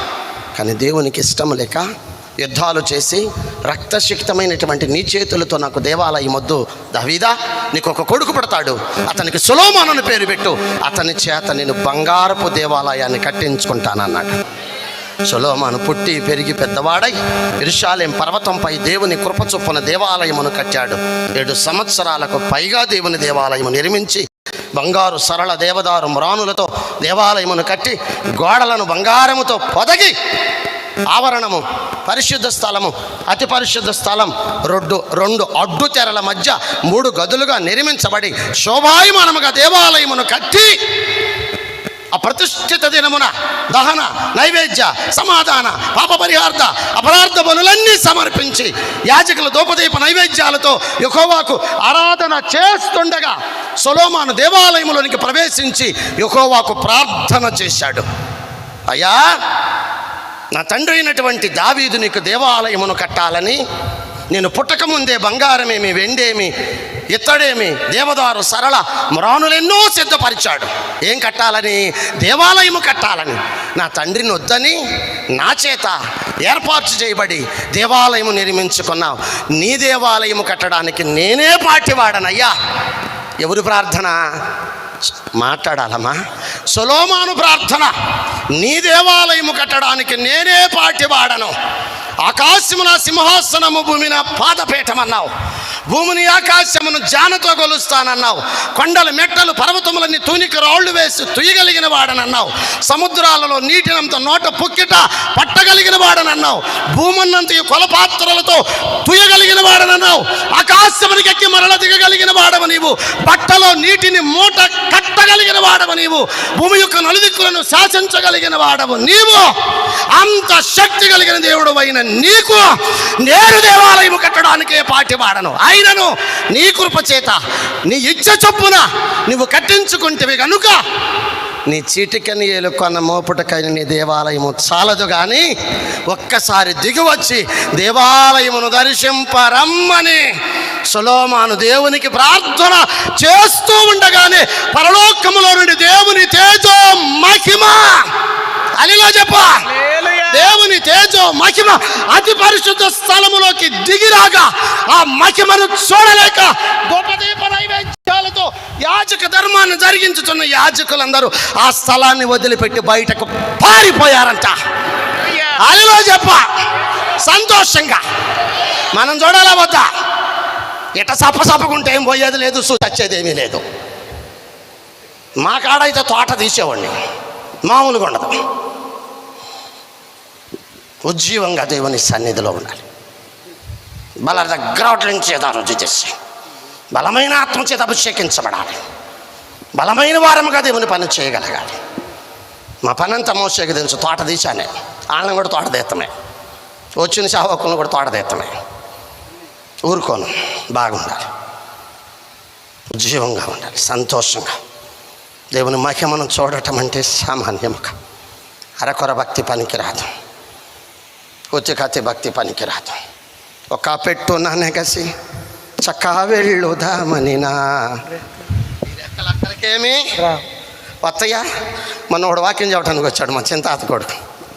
వాక్యం చేసి అల్లిలో అల్లిలో అల్లిలో చెప్పమంటున్నాడు. ఎవరు చూపిస్తలా పెద్దగా చెప్పి అలిచిపోయి ఆఖరి ప్రసంగం వాడిది, మా ఊడే. వాడు చెప్పాడేక, అమ్మ నేను మాట చెబితే ఏమనుకోరుగా అన్నాడు. ఈ గున్నోళ్ళు ఏందన్నారు. అమ్మ ఏంది ఆకులు తిని చెప్పమ్మా, చెప్పాలి. ఆకులు తిన్న మేకలేమో కొండలైనా ఎక్కుతున్నాయి కానీ మేకలు తిన్న మనం మాత్రం చేతులు ఎత్తలేకపోతున్నాం అన్నాడు. అవునా? ఆకు ఆకు ఆకు ఆకు తింటా మేకలు ఎక్కడికైనా వెళ్తాయే కొండ మీదకి. ఆకులు తిన్న మేకలేమో కొండలు ఎక్కుతున్నాయి కానీ అమ్మ ఆ మేకలు కోసుకొని తింటున్నాం మనం మాత్రం. ఇప్పుడే ఇంకొక ఊరు సభకి వెళ్ళా, మా ఊరి దగ్గర శావారిపాలెం. ఏం గురించి నాకు గురించింది వాన. ఆ వానలోనే సభ ప్రార్థన అంతా అయిపోయింది. ఇంకో పాస్టర్ గారిని పిలిచారంట. ఆయన వచ్చేటప్పటికి ఆయన మొత్తం లేట్ అయిందని నన్ను ముగిచ్చేసేయమన్నారు. సభ అయిపోయింది, వాక్యం అయిపోయింది, పరలో ప్రార్థన కూడా చెప్పేశాం. ఆమెన్ అనేటప్పటికి ఆయన వచ్చి కూర్చొని ఉన్నాడు. ఇట్లాగే మా బ్యాచ్ మేమేం త్వరగా వెళ్ళాలి. ఆయన వచ్చాడు, ఈ పిలిచిన నీకు ఆయన ఇంకా నా ఇంకా చూస్తున్నాడు. సరే ఏందన్న ఒక 10 నిమిషాలు ఆయనకు కూడా ఇచ్చే అతి తృప్తిగా ఉంటుంది అన్న, ఫీల్ అవుతాడు. అట్టాగేనయ్యా నిన్ను బాధ పెట్ట. ఆయనకి మళ్ళీ ఆయన ప్రార్థన చేసి పాట పాడి వాక్యం మొదలేసి ఆయన ఒక మాట చెప్పాడు. అమ్మ మీ అందరికీ ఎన్ని చెవులు ఉండయి అన్నాడు. అనగా నేను కూడా ఆయన నాకు బాగా ఇష్టం, అసలు చెప్పటం కన్నా వినటమే శ్రేష్టమని నేను చాలా ఇష్టపడతా. ఆయనకే సోతన 2 చెవులు అని చెప్పారు కూర్చున్నవాళ్ళు. అందరికి ఉండయి అన్నాడు, అందరికి ఉండయి అన్నారు. ఎందుకు 2 చెవులు అన్నాడు? ఎవరు? ఆ పాస్టర్ గారి జనాన్ని, చాలామంది ఉన్నారు ఇట్లాగే. 2 చెవులు ఎందుకో తెలుసా అన్నాడు. ఈ కూర్చున్న వాళ్ళు మరి ఆయనకి తెలిసిన వాళ్ళు కావాలి, పక్కున్నవి ఎందుకన్నా అన్నారు. ఎందుకమ్మా? ఎందుకో చెప్పేదా? ఒక చెవుతో వినటానికి, ఒక చెవితో విడిచిపెడతానికి అన్నాడు. ఈ చెవితో వినటం లేరంటావట, లేరంటారా? నేను ఒక ఉదాహరణ చెబుతా. పోయిన చోట కల్లా కోళ్ళు ఉండయా? ఏంది మనోడు కోళ్ళు తెలీదా? ఈసారి కారులో వేసుకొస్తా. మరి మీకు తెలియనట్టుందా మీ దుంపదేగా? కారులో బులోరా ఉంది, నాకు వేసుకొస్తా. 2 అన్న పెట్టుకొస్తా. పేటేరు ఉందాడు మాకు దగ్గర, విశ్వాసులు ఉన్నారు. వాళ్ళు ఎక్కించుకొని వచ్చి ఆడుండే పుంజులు ఒకటి వేసుకొస్తా. కోడి తెలుసా? తెలుసా లేదా? మరి తెలియచా? కోడి ఉంది కదా, కోడి అట్ట తిరిగి వచ్చి అనుకుంటా ఆ బయట పొయ్యి ఉంటుంది కదా, పొంత పెట్టి ఆ బూడిద ఉంటుందా, ఏడ పనుకుంటుంది వచ్చి, ఏడ ఖాళీ నేనట ఆ పొయ్యిగట్టులోనే పనుకుంటుంది. ఆ కోడి వచ్చి పడుకొని ఆ రెక్కలతో ఆ బూడిద లాక్కొని ఎడ పనుకుంటుంది, ఆ పొయ్యిగట్టులో పనుకుంటుంది, ఆ పొయ్యిలో పనుకుంటుంది బూడిద లాక్కొని. అటు తిరిగి మనం కూడా పని చేసి వచ్చి పొయ్యి ముట్టించుకోవడానికి ఈ కోడి చావా షూ అనగానే ఆ కోడి ఏం చేసిద్ది? 2 అడుగులు ముందుకేసి ఆ బూడిదంతా రాలిపోద్ది. రాలిపోదా? రేపు ఎల్లుండి కనిపెట్టి చూడండి, రాలిపోద్ది. ఆ కోడి ఎవరో తెలుసా? మనమే. ఆ పొయ్యి ఏందో తెలుసా? సన్నిధే. ఆ సన్నిధిలో కూర్చున్నప్పుడు రెక్కలతో లాక్కునేది ఏందో తెలుసా? వాక్యమే. భలే వింటాం ఎడ చప్పట్లు కొట్టుకుంటా.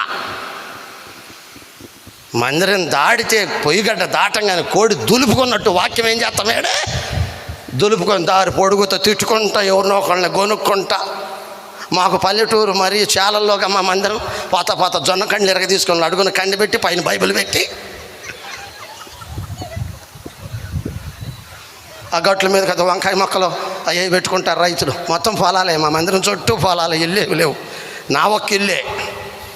వాక్యంలో చెబుతుంటా, అట్టబాబాకండి అమ్మా, ఎట్టబాబాకండి, ఆ కండిలు ఎరేసిన అడుగుడు పెట్టబాకండి. పెట్టరు కానీ చెబుతాయి అట్ట ముందే చెబుతా. అట్ట ఉంటే కుదిరిద్దా? కోడి కానీ బూడిద లాక్కొని 2 అడుగులు అవతలిగేసి దులుపుకున్నట్టు వాక్యం దులుపుకొని వెళ్ళామనుకో. బైబిల్లో ఒక మాట ఉంది, వాక్యము దొరకని కాలంలో వాక్యము వినాలని ఆశపడి 7 సముద్రాలు దాటెళ్ళినా దేవుని వాక్యం దొరకదంట రాబోయే కాలంలో. ఎవరి వాక్యం దొరకదు? ఇప్పటికే కాలం చాలా మట్టుకు మారిపోయింది. ఏమైంది? చాలా మట్టుకు. ఎంతగా సువార్త ప్రకటించడానికి అనేక స్థలాలలో ఎన్నో ఆటంకాలు. అలాంటి స్థితులు ఈ రాత్రి ఇక్కడ అనర్గళంగా దేవుని వాక్యం మన మధ్య వినిపించబడుతూ ఉంది. హల్లెలూయా చెప్పు. ఆ మహిమను సినాయి పర్వతంపై మోషే చూశాడు. ఆ మహిమను యెషయా ప్రవక్త చూశాడు. ఆ మహిమను రాజు అయిన సొలొమోను యాజకులు కన్నులారా చూసి దాన్ని చూడలేకే వారు బయటకు పారిపోయారు. అదే దేవుని తేజో మహిమ. ఇంకో మాట చెప్పేదా? ఏజ్కేలు గ్రంథంలో చూడు, ప్రవక్త అయిన ఏజ్కేలు గారు కూడా ఆ మహిమను కన్నులారా చూశాడు. ఏజ్కేలు గ్రంథం 43వ అధ్యాయం, ఏజ్కేలు గ్రంథం 43వ అధ్యాయం 5వ వచనం. వాక్యం వరస తప్పకూడదు, దానిలోనే ఉండాలి. లోపటి ఆవరణలోకి తీసుకుని రాగా, ఆత్మ నన్ను ఎత్తి లోపల ఆవరణములోకి తీసుకొని రాగా, యెహోవా తేజో మహిమతో, యెహోవా తేజో మహిమతో మందిరము నిండి ఉండెను. మందిరములో నుండి ఒకడు నాతో చాలు. ఏజ్కేలు ప్రవక్త బబులోను దేశమునకు చెరపట్టబడిన తరువాత ఇశ్రాయేలీలు కేబారు నదీ ప్రవాహ ప్రాంతంలో వారు గుడారాలు వేసుకొని జీవించుచున్నప్పుడు దేవుని స్వరము బూజు కుమారుడైనటువంటి ఏజ్కేలు వద్దకు వచ్చింది. దేవుని హస్తము ఏజ్కేలు మీదకు రాగా అంతటి నేను ఆత్మవశుడనైచానన్నాడు ఆయన. ఏజ్కేలు గారిలో 2 అనుభవాలు ఉన్నాయి. దేవుని ఆత్మ ఏజ్కేలును ఎత్తైన పర్వతం మీదకి తీసుకెళ్ళింది. అదే దేవుని ఆత్మ కొండల మధ్య ఉన్న లోయలోకి తీసుకొని వెళ్ళింది. ఎన్ని అనుభవాలు ఇవి? 2 అనుభవాలు ఇవి. ఈసారి చెబుతా, మళ్ళీ వెళుతారంట. అప్పుడు చెబుతా. 2 అనుభవాలు. ఆత్మ ఎత్తైన పర్వతం మీద కొనిపోయింది, అదే ఆత్మ కొండల మధ్య ఉన్న లోయలోనికి కొనిపోయింది. ఎత్తైన పర్వతం మీద ఎందుకు తీసుకెళ్ళాడు, కొండల మధ్య ఉన్న లోయలోకి ఎందుకు తీసుకువెళ్ళాడు? అవన్నీ గూఢార్థాలేక దేవుని బిడ్డ. ఎత్తైన స్థలములోకి వెళ్ళినటువంటి హెజ్కేలు గారు అక్కడ ఒక దేవాలయమును కన్నులారా చూశాడు. అదే పరలోక పట్టణం, అదే పరలోక రాజ్యం. దేవుని దేవాలయమును కన్నులారా చూశాడు. ఆవరణాన్ని చూశాడు, ప్రాకారాలు చూశాడు, బలిపీఠాన్ని చూశాడు, అక్కడ గదులు చూశాడు. అవన్నీ చూస్తూ చూస్తూ ముందుకు సాగిపోగా హెజ్కేలు కన్నుల కంట దేవుని దేవాలయం అంత తేజో మహిమతో నింపబడి చూశాడంట. హల్లెలూయా చెప్పు. మహిమ ఒక్కటే, నా మాట అర్థమైందా? మహిమ ఒక్కటే. ఆ మహిమ మోషే కాలంలో కనపడింది, అదే మహిమ యెషయా కాలంలో కనపడింది, అదే మహిమ సొలొమోను కాలంలో కనపడింది, అదే మహిమ హెజ్కేలు కాలంలో కనపడింది, అదే మహిమ ప్రకటన గ్రంథంలోకి వచ్చేటప్పుడు ప్రకటన గ్రంథము పరిశుద్ధ గ్రంథం ప్రకటన గ్రంథం 15వ అధ్యాయం 8వ వచనం. కాలాలు వేరైనా, వారున్న రాజ్యాలు వేరైనా, వారి పేర్లు వేరైనా, వారు చూసిన మహిమ మాత్రము ఒక్కటే. ప్రకటన గ్రంథం 15వ అధ్యాయం 8వ వచనం. అంతటా దేవుని మహిమ నుండి ఆయన శక్తి నుండి వచ్చిన పొగతో ఆలయము నింపబడినందున 2 చేతుల పైకెత్తి స్తోత్రాలు చెప్పండి. పద్మాసు దీపము నుండి కొనుపోబడినటువంటి యోహాను గారు కూడా పరలోక రాజ్యములో ఆ మహిమను కన్నులారా చూశారు. ఉందా మీ బైబిల్లో కూడా? కళ్ళారా చూశారు. హల్లెలూయా, హల్లెలూయా. వరుసలోనే ఉన్నారా? మళ్ళా చెబుతా వినండి. సీనాయి పర్వతంపై మోషే చూసిన మహిమ, యెషయా ప్రవక్త చూసిన మహిమ, హెజ్కేలు ప్రవక్త చూసిన మహిమ, సొలొమోను చూసిన మహిమ, ప్రకటన గ్రంథంలో యోహాను గారు చూసిన మహిమతో ధూమము వలె, మేఘ స్తంభము వలె ఇశ్రాయేలు కప్పబడి ఐగుప్తు దేశము నుండి కానాను యాత్రలో కొనసాగింపబడ్డారంట. హల్లెలూయా చెప్పు. ఏమర్థమైంది మీకు ఇప్పుడు? ఆ భక్తులందరూ చూసినటువంటి ఆ తేజో మహిమలో, ఆ మేఘములో ఇశ్రాయేలీలు కప్పబడి కానానుకు యాత్ర చేస్తున్నారు. ఇప్పుడు చూసేవారికే ఏం కనపడుతుంది? మేఘమే కనపడుతుంది, కానీ మేఘములోని ఇశ్రాయేలీలు కనపడలేదు. మీకు అర్థం కావాలంటే యేసయ్య సమాధిలో నుండి బయటకు వచ్చిన తరువాత 40 దినాలు భూమి మీద ఉండి తన వారికి 11 సార్లు కనబడి ఆఖరికి ఒలీవల కొండపై 520 మంది చూచుచుండగా, వారితో మాట్లాడుతూ ఉండగానే మేఘం వచ్చింది. హల్లెలూయా చెప్పు. ఏమొచ్చింది? మేఘం వచ్చింది. వచ్చిందా? ఆ మేఘం ఎప్పుడైతే వచ్చిందో యేసయ్య మేఘం ఎక్కాడు. మేఘం మీద యేసయ్య ఉన్నాడు. ఆ మేఘం అలాగూ ఆయన్ని కొనిపోతుంటే ఒలీవల కొండపై నిలబడి చూచుచున్న 520 మందికి ఏం కనపడిందంటే యేసయ్యను కొనిపోతున్న మేఘమే వారికి కనపడింది, కానీ మేఘంలో ఉన్న యేసయ్య కనపడలే. ఇక అలాగూ యాత్ర చేస్తున్న ఇశ్రాయేలీల మీద ఎప్పుడైతే మేఘము కప్పబడిందో, దేవుని మహిమ ఎప్పుడైతే వారి మీదకు దిగివచ్చి నడిపించుచున్నదో, చూచుచున్న వారికి ఏం కనపడుతుంది? ఆ మహిమ కలిగిన మేఘమే కనపడుతుంది, కానీ మేఘములో ఉన్న ఇశ్రాయేలీలు అప్పుడు అన్నారు ఈ మాట, ధూమ స్తంభము వలె. హల్లెలూయా చెప్పు. దేని వలె? ధూమ స్తంభము వలె అరణ్య మార్గమున వచ్చు. ఇది ఏమి అనగా ఇశ్రాయేలీలే పొగలో, మహిమలో, మేఘములో భద్రపరచబడి. ఇంకొక మాట చెప్పి ముగిస్తా. టైం ఎంత అయిందో కానీ 11 అయింది. ఇజ్రాయెల్కు మొట్టమొదట యాత్రలో ఏమడ్డం వచ్చింది? ఎర్ర సముద్రం. అమ్మా 5 నిమిషాలు వింటారా? ఎర్ర సముద్రం అడ్డం వచ్చింది. వచ్చిందా? ఆ ఎర్ర సముద్రం అడ్డం వస్తే అక్కడ ఆగిపోయారు. ఎట్టా ముందుకెట్టెళ్ళాలి? 600 రథములు ఫరో సైన్యము కత్తి చేత పట్టుకొని నరకటానికి వస్తున్నారు. మోషే అక్కడ ఉండి ఎప్పుడో వచ్చేది మరణం నీ మూలానా. ఇప్పుడే ముందుకెళ్తే సముద్రం ఆగుదామా? ఫరో సైన్యం మా పరిస్థితి ఏముందని చెప్పి మోషే మీద తిరుగుబాటు చేస్తున్న ఆ దినముల యందు మోషే దేవునికి ప్రార్థన చేస్తే దేవుడు అన్నాడు, మోషే నీవేళ నాకు మొరపెడుతున్నావు, సాగిపోమన్నాడు. హల్లెలూయా చెప్పు. మళ్ళా చెప్పు. ఏం చేయమన్నాడు? పెద్దగా చెప్పండి అన్నమాట అన్న. సాగిపోమన్నాడు. ఇజ్రాయేలారా, మీరు భయపడవద్దు, జడియవద్దు, మీరు ముందుకు సాగిపోమన్నాడు. మోషే కేక వేయగానే ఇజ్రాయేలీలు కదిలారు. మీరు జాగ్రత్తగా నాయంకే చూడండి, మీకు అర్థమైపోయింది. ఇజ్రాయేలీలు ఏమయ్యారో? కదిలారు. కదిలారు. ఇజ్రాయేలీలు ఎప్పుడైతే కదిలారో అది కూడా కదిలింది. తిమోతి గారు, వాళ్ళు ఆగితే ఏమైంది? అది కూడా ఆగింది. ఆగింది. మీరు అనుకుంటున్నారు మేఘం కింద వారు నడిపించబడ్డారని రాశాడు పౌలు గారు. మీ అందరూ గొడుగేడ్చుకోవటం కుదురా? గొడుగు ఏదో ఊరు ప్రార్థనకి వెళ్తే మా సంఘంలో ఉన్నాడు పొట్టోడు, వాడు ఇంతే ఉంటాడు. ఈ పట్టుకుంటారు ఎవరో ఒకళ్ళు గొడుగు. అన్న నేను పట్టుకుంటాను సార్, పట్టుకోయ్యా అన్న. వాడు ఏడే ఉంటాడు. ఆడు గొడుగేసాడు. ఏం చేశాడు? ఆడు తడిశాడు, నన్ను తడిపాడు. నిజమయ్యా, ఆడు తడిశాడు, నన్ను తడిపాడు. నేను అయ్యా ఒరే అసలే నాకు చలి. వాళ్ళు ఉండారు పొడిగాటోళ్ళు, చక్కని శాతావాతగానమ్మ గొడిగేసుకొని నడుస్తుంది అనుకో, ఎదురు తడుపుకుంటుంది. మాట్లాడింది వెనకాల కూడా తడుపుకుంటుంది. గొడుగు మాత్రం ఉంటుంది, నెత్తి మీద సుఖం లేదు. అట్టలేదు. ఇక్కడ ఉందా? ఇజ్రాయేలీలు ఆగింది. ఎప్పుడైతే మోసే సాగిపోమన్నాడో అందరూ లేచారు. ఇక గంతమంతా సదిరారు. వారు ఎప్పుడైతే సాగారో వారితో పాటే సాగింది. చూపించేదా బైబిల్లో? దావీదు కీర్తన ఒక్క మాట చదవండి, ఇక ముగింపే. దావీదు కీర్తన 114వ అధ్యాయం. దావీదు కీర్తన 114వ అధ్యాయం.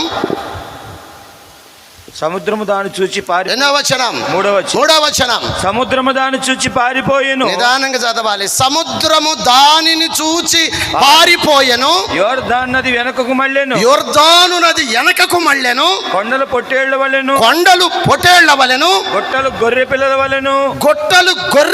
వలెను. గంతులు వేసెను. సముద్రమా అని దావీదు ప్రశ్న వేశాడు. సముద్రమా, నీవు పారిపోవడానికి అంటే రెండుగా చీలిపోవడానికి నీకేమి తటస్థించినది?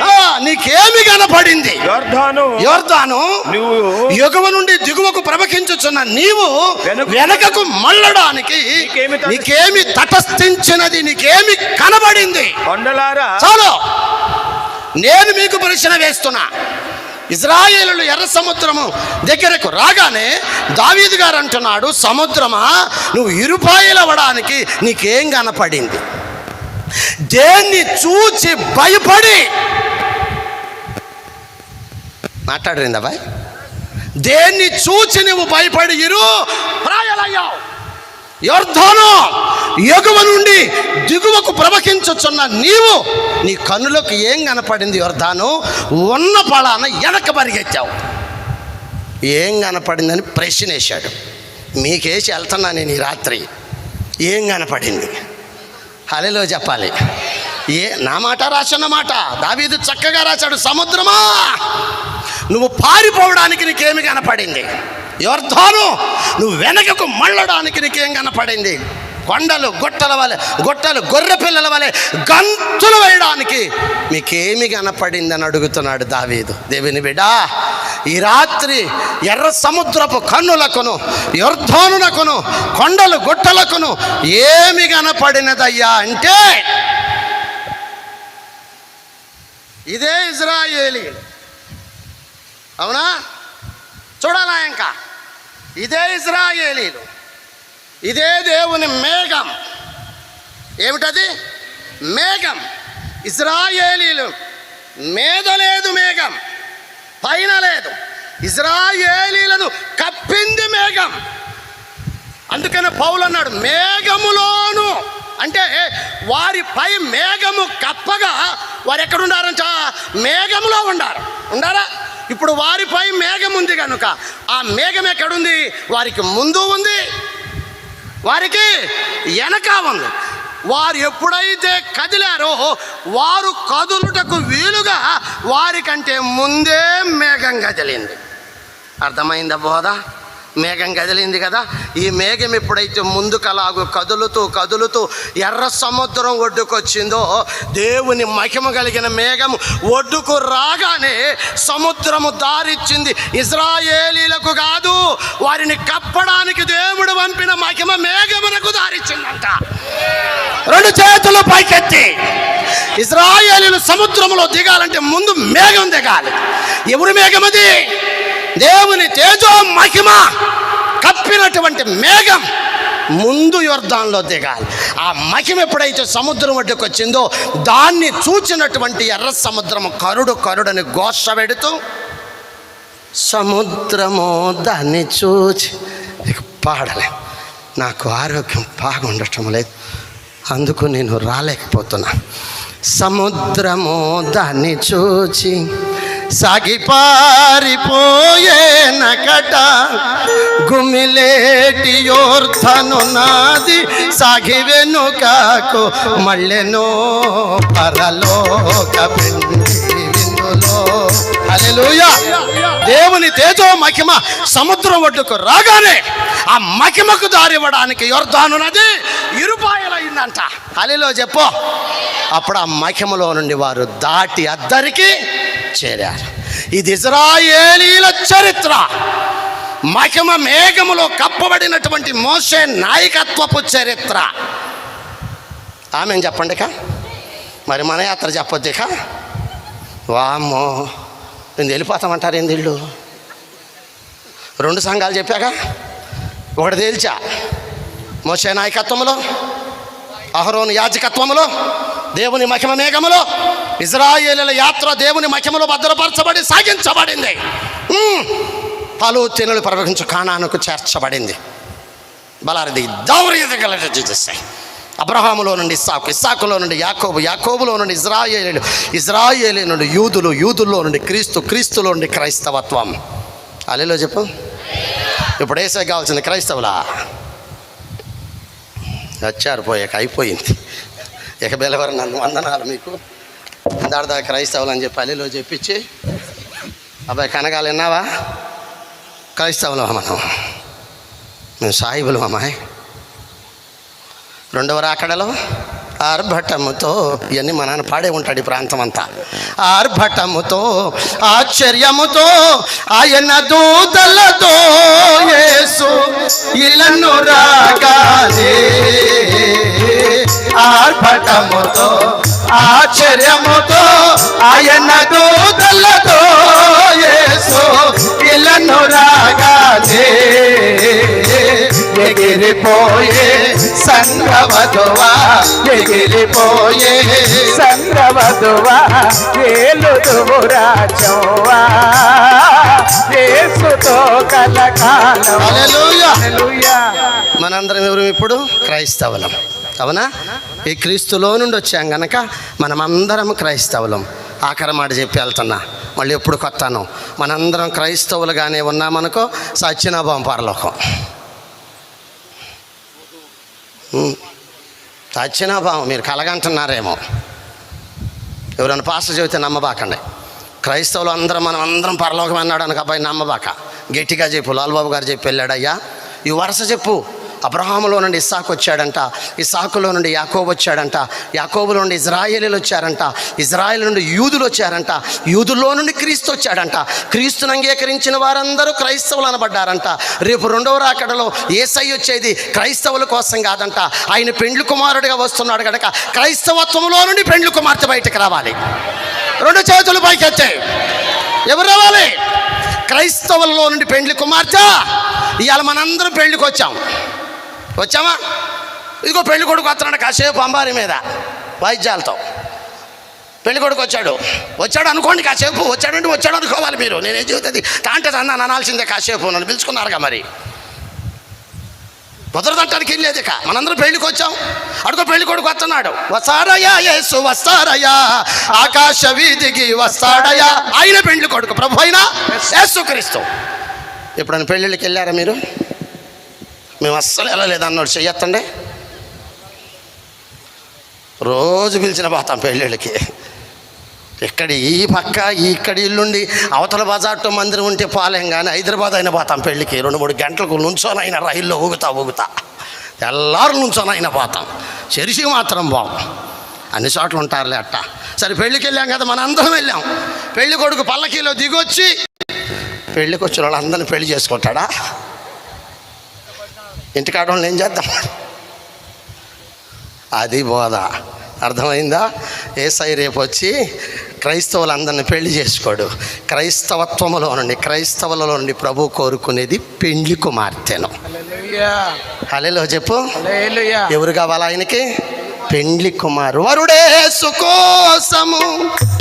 ఎవరి కోసం? వరుడేసు కోసము వధువైన సంఘము పయనించుచున్నది, పరిణయమవనున్నది. వరుడేసు కోసము వధువైన సంఘము పయనించుచున్నది, పరిణయమవనున్నది. పరిణయమవనున్నది. ఓహం ఓహం హై, ఓహం ఓహం హై, ఓహం ఓహం హై, ఓహం ఓహం హై. సొలొమోను పల్లకి అనురాగ వల్లకి షోలమిది అందున్నది. సుందరి నవయువతి సొగసి సొలొమోను పల్లకి. ప్రభురాజధారలలో ప్రవహించిన సంఘము యేసురాజు రాకడకై ఎదురు చూచుచున్నది. ప్రభురాజధారలలో ప్రవహించిన సంఘము యేసురాజు రాకడకై ఎదురు చూచుచున్నది. ఎదురు చూచుచున్నది. ఓహం ఓహం హై, ఓహం ఓహం హై, ఓహం ఓహం హై, ఓహం ఓహం హై. సొలొమోను పల్లకి అనురాగ వల్లకి షోలమిది అందున్నది. సుందరి నవయువతి సొగసి సొలొమోను పల్లకి. హల్లెలూయా.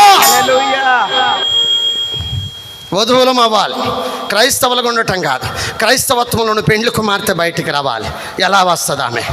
కలవారి శిలువలో నీ కొరకు నా కొరకు ప్రాణత్యాగము చేసిన క్రీస్తుని సంపూర్ణంగా నమ్మి ఆయన కార్చిన రక్తధారలలో కడగబడి నమ్మి బాప్తీసము పొంది పరిశుద్ధాత్మను వరమును పొంది ఎవరైతే క్రీస్తు రాక కొరకు రెయ్యంబగలు కనిపెట్టుకుని ఉందరో వారే పెండ్లి కుమార్తెలు.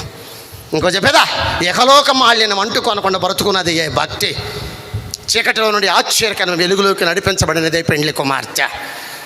నాకోరు పట్టణాన్ని విడిచిపెట్టి వచ్చిన రెబెకా వలె, మోయాబుని విడిచిన రూతు వలె, యెరికోను విడిచిపెట్టిన రాహాబు వలె లోక సాంగత్యమును విడిచిపెట్టి క్రీస్తుని వెంబడించి క్రీస్తుని కలిగి క్రీస్తుతో ఉండి క్రీస్తుతో నడయాడి బ్రతికి చావైన బ్రతకైన క్రీస్తు కొరకు కనిపెట్టుకుని ఉన్నదే పెండ్లి కుమార్తె సంఘం. మోషే నాయకత్వంలో వారంతా ఘనంగా నడిపించబడితే మోషే కంటే శ్రేష్ఠుడును మెల్కీసెదెకు క్రమము చొప్పున ప్రధాన యాజకుడుగా ఈ లోకములోకి వచ్చి మనందరి కొరకు ప్రాణత్యాగము చేసిన నజరుడైన యేసుక్రీస్తు నాయకత్వంలో మనమెంత గనులమో. ఇక ఎవరికంటే శ్రేష్ఠుడు? మోషే కంటే శ్రేష్ఠుడైన ప్రభువైన యేసుక్రీస్తు నాయకత్వంలో మనం ఎంత ధన్యులమో. ఆయన సమరూపములోకి మనలను మార్చుకొనడానికి సమస్తమును విడిచిపెట్టిన క్రీస్తును కలిగి క్రీస్తుని పొంది నమ్మి బాప్తీసం. ఏ బాప్తీసం? నమ్మనొల్లకపోయడి నరులకు నరకంబు సిద్ధమని నమ్మి రక్షించబడిన వారు దేవుని రాజ్యమునకు ఎత్తబడదురు. అమ్మా ప్రభు చిత్తమైతే మరొకసారి కలుద్దాం. దేవుడు అక్కడ ఆలస్యమైతే ఈ లోపే వస్తే గ్యారెంటీ ఏమి లేదు రాడని, మనం పోమని. ఈ లోపే వస్తే మనందరము దేవుని సముఖములో కలుసుకుందుముగాక. పరమజాలరు యేసు ప్రభువు, పరమజాలరు యేసు ప్రభువు, ప్రేమాని వల్ల వేయగా దొరికితిమి ఆయనకు మనము ధరలోన సాక్ష్యమియగా దొరికితిమి ఆయనకు మనము పరమాచాలరు యేసు ప్రభు. పాటందరూ ఆడించండి. పరమాచాలరు యేసు ప్రభువు. వాయించు.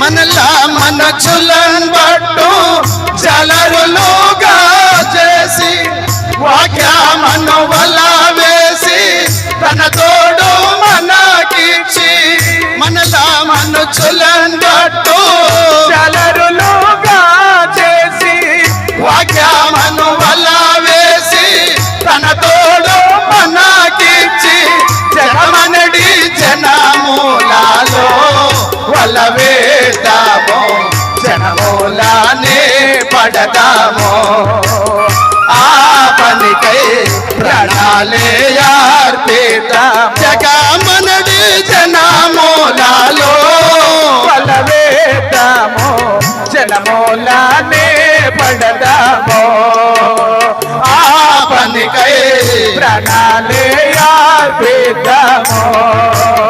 పరమాచాలరు యేసు ప్రభువు పరమాచాలరు యేసు ప్రభువు. పెంతుకొస్తున్నాడు పేతురు వల వేయ దొరికేను ఆత్మలు వేల కొలదిగాను పెట్టుకొస్తున్నాడు పేతురు వల వేయ దొరికేను ఆత్మలు వేల కొలదిగాను. పౌలు తన జీవితమందు ఎందరినో ప్రభు సన్నిధికి చేర్చెను ఆ పనికై ప్రాణాలే అర్పించెను. పౌలు తన జీవితమందు ఎందరినో ప్రభు సన్నిధికి చేర్చెను ఆ పనికై ప్రాణాలే అర్పించెను.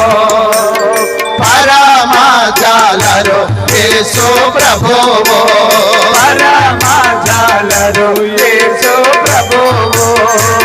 లోబడి యోందుము లోతునకు వెళ్ళుదము లోపరహితముగా ఆత్మ సహితముగా లోబడి యోందుము లోతునకు వెళ్ళుదము లోపరహితముగా ఆత్మ సహితముగా లోక రక్షకుడేసునే మాట విని సువార్త వల వేద్దాము ఆ పనికై ప్రాణాలే అర్పిద్దాము. లోక రక్షకుడేసునే మాట విని సువార్త వల వేద్దాము ఆ పనికై ప్రాణాలే అర్పిద్దాము.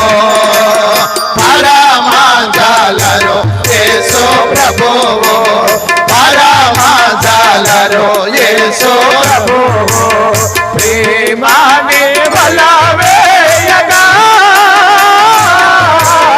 దొరికితిమి ఆయనకు మనము తరలోన సాక్ష్యమియగా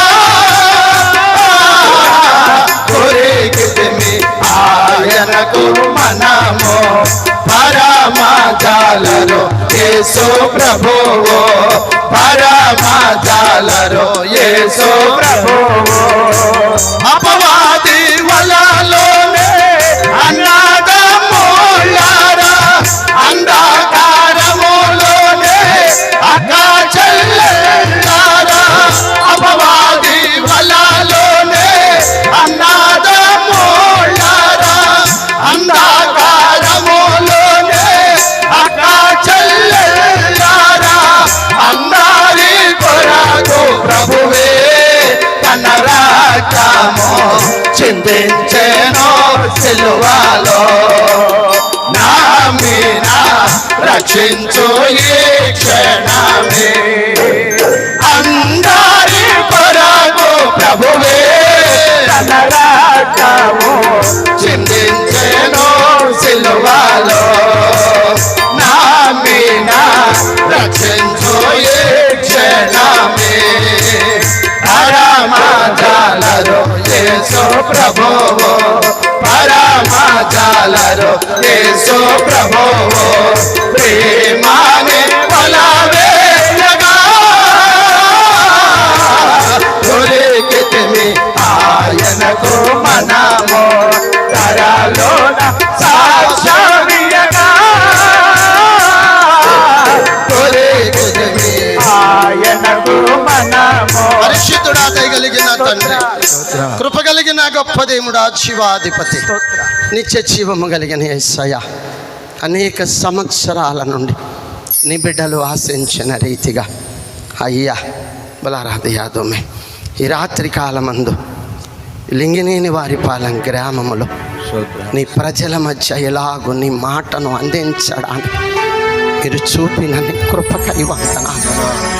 ఇశ్రాయేలీయులు ఎలాగూ నీ మహిమలో భద్రపరచబడితిరో, మేమందరము మహిమ మేఘమెక్కు పర్యంతము మేఘము వలెను ఎగయు గువ్వల వలె గోళ్లకు ఎగసివచ్చు పర్యంతము నీ మహిమలో భద్రపరచబడగలిగిన కృప మీరు మాకు అనుగ్రహించండి. యేసయ్యా స్తోత్ర. విస్తారమైన మాటలలో లోపము కలవన్న నా మాటలుగా నేను మాట్లాడు ఉంటే మన్నించండి. బిడ్డల హృదయాలయమైన నొప్పించి ఉంటే మన్నించండి ప్రభువా. ప్రేమతో ఆహ్వానించినటువంటి మోషే గారిని, కొర్నేలి గారిని, వారి బిడ్డలను, వారి కుటుంబ సభ్యులను, సంఘ పరిచర్యలను అభివృద్ధిపరచండి. ఈ ప్రాంత దైవ సేవకులందరినీ దీవించండి. అన్యుల మధ్య ఎంతో ప్రయాసపడి పనిగట్టుకొని నీ పని చేస్తున్న నీ బిడ్డ పని చేస్తున్న నీ బిడ్డలను జ్ఞాపకం చేసి చక్కగా భక్తులైన వారు వ్రాసి పాడినటువంటి పాటలయ్యా. పెంతుకొస్తున్నాడు పేతురు వలవేయ, దొరికేను ఆత్మలు వెలకొలదిగాను, పౌలు తన జీవితమందు ఎందరినో ప్రభు సన్నిధికి చేర్చేను. ఆ పనికై ప్రాణాలేయా. ఆది అపోస్తులందరూ నీ పని కొరకు ప్రాణత్యాగము చేసి తీరయ్యా. వారి ప్రాణాలు పణంగా పెట్టి ఒలీవల కొండపై సర్వ సృష్టికి వెళ్ళి సువార్తను ప్రకటించమన్న నీ మాటను నమ్మి లోబడి యుందుము, లోతునకు వెళ్ళుదము, లోపరహితంబుగా ఆత్మసహితంబుగా లోకరక్షకుడేసుని మాట విని సువార్త వల వేద్దాము. ఆ పనికై ప్రణాళిద్దాం. భక్తులైన వారందరూ ఒలీవల కొండపై నువ్వు చెప్పిన మాటను నమ్మి క్రీస్తుని సువార్తని సిలువను భుజాన వేసుకొని ఖండాంతరాలు తిరిగి సువార్తను ప్రకటించి ఆ పనిలోనే వారి ప్రాణములు పణంగా పెట్టి అయ్యా నీ నామమును భూమి మీద నిలబెట్టి తిరిగి తండ్రి నీ కొందనాలు. ఈనాటి మా సువార్త ఏ పాటిదయ్యా? అయ్యావే గొప్ప దేవుడా నీకు స్తోత్రాలు. అలాగూ నీ పని చేస్తున్న సేవకులందరినీ ఆశీర్వదించండి. అనేక ఆత్మలను సంపాదించి నీకు అప్పచెప్పగలిగిన ఆత్మశక్తితో మీరు అభిషేకించమని అడుగుతున్నా. మోషే గారి పరిచర్యను ఫలభరితంగా మార్చండి. కొర్నేలి గారి పరిచర్యను దీవించండి, అభివృద్ధిపరచండి, ఆశీర్వదించండి. యంత్ర శబ్దము ద్వారా నీ మాటలు ఆలకించుచున్నాయి. గ్రామ బిడ్డలందరినీ దీవించండి, పాడి పంటలను దీవించండి, కూడిన బిడ్డలందరినీ ఆశీర్వదించి మీరు అక్కడ ఆలస్యం అయితే మరొక పర్యాయము కలుసుకొని నిన్ను స్తుతించుకోగలిగిన భాగ్యమును అనుగ్రహించమని యేసుక్రీస్తు నామమున అడిగి వేడుకొనుచున్నాము తండ్రి. ఆమేన్. హల్లెలూయా. వాక్యం విన్న మీ అందరికీ నా వందనాలు. ఆహ్వానించిన దైవజనులు మోషే గారికి, కొర్నేలి గారికి వందనాలు. మా పరిచర్య కొరకు షాలెం ప్రేయర్ మినిస్ట్రీ మా తోట ఈ నెల 24, 25, 26 తారీఖుల్లో మా సంఘంలో క్రీస్తు సువార్త సభలు ప్రార్థన చేయండి, పాల్గొనండి. మీ అందరికీ వందనాలు.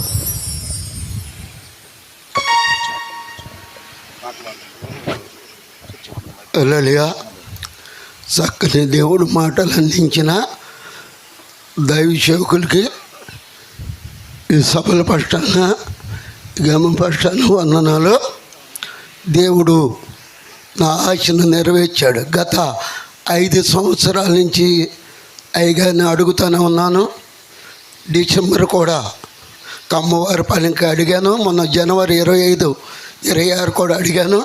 కానీ దేవుడి కృపను బట్టి ఈ 4వ నెలలో ఈ 2వ తారీఖు దేవుడు తన దాసుల్ని గ్రామానికి తీసి దేవుడు ఉత్తమాన్ని అందించి నా దేవుడికి ఒకసారి స్తోత్రాజులిద్దాం. హల్లెలూయా. ఎందుకంటే ఆశ గలపాడని ఏం చేస్తాడు, ఆ ఆశని దేవుడు నెరవేర్చాడు. హల్లెలూయా. ఈ సమయం ఇప్పుడు దాకా పరలోకము సిద్ధపాటు. మనం భూలోకంలో దీవించబడాలంటే ఏం చేయాలి చెప్పాలి? ఏం చేయాలి చెప్పండి? తెలియదా? వాక్యం లేదా? పుచ్చుకుని కంటే ఇచ్చుట మేలు కాదు, తన్నిత. హల్లెలూయా. మీ వాక్యం మేము చెప్పకూడదు. పుచ్చుకుని కంటే ఇచ్చుట ధన్యత. హల్లెలూయా. ఏంటి? ఇచ్చుట ధన్య. ఇత్తు ఎదచిమ్మిన వారు విస్తారమైన దీవెనలు పొందుతారు. హల్లెలూయా. ఎందుకు ఇంతగా ఖచ్చితంగా చెబుతున్నానంటే మోషే విత్తుతున్నాడు, దీవెనలు పొందుతున్నాడు. నేను కూడా విత్తుతున్నాను, దీవెనలు పొందుతున్నాను. అందుకే ఖచ్చితంగా చెబుతాం. హల్లెలూయా. ఈ సమయంలో కానుకలు ఎత్తబడితే మన మధ్యలో వచ్చినాడు బిడ్డలు, మన ముగ్గురు వచ్చి ఇందాక పాడిన మేరీ పాట గారు అబ్బాయి సాలేము ముగ్గురు వచ్చి పాడుతుండే కానుకలు ఎత్తబడతాయి. ఈ సమయం వారికి అప్పగిస్తున్నాం.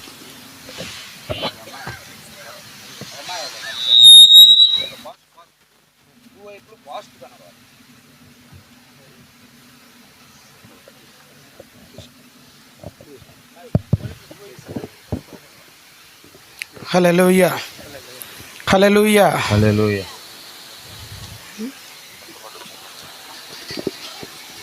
కరుణా సాగర యేసయ్యా, కను పాపగనను కాచితివి. కరుణా సాగర యేసయ్యా, కను పాపగనను కాచితివి. ఉన్నతమైన ప్రేమతో మనసున మహిమగా నిలచితివి. ఉన్నతమైన ప్రేమతో మనసున మహిమగా నిలచితివి. కరుణా సాగర యేసయ్యా, కను పాపగనను కాచితివి. చెప్పలేదు రుచిగా.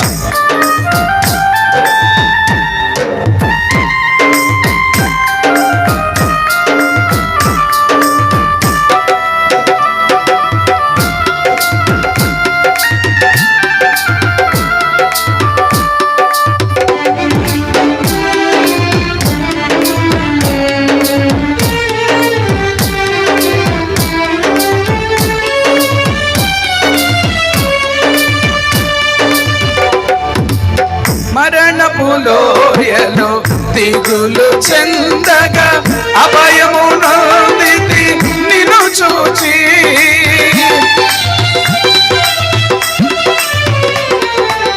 మరణపులోయలో దిగులు చెందగా అభయము నొందితి నిన్ను చూచి.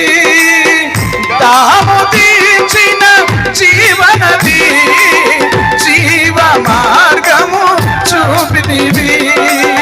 దాము తీర్చిన జీవనది, జీవ మార్గము చూ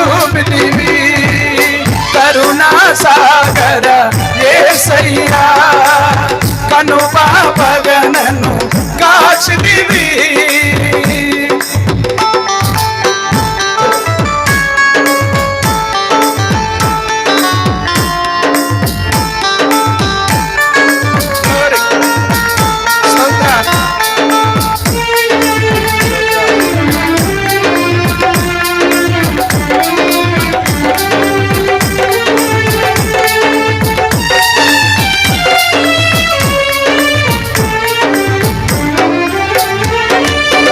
యోగ్యత లేని పాత్రను నేను శాశ్వత ప్రేమతో నింపితివి.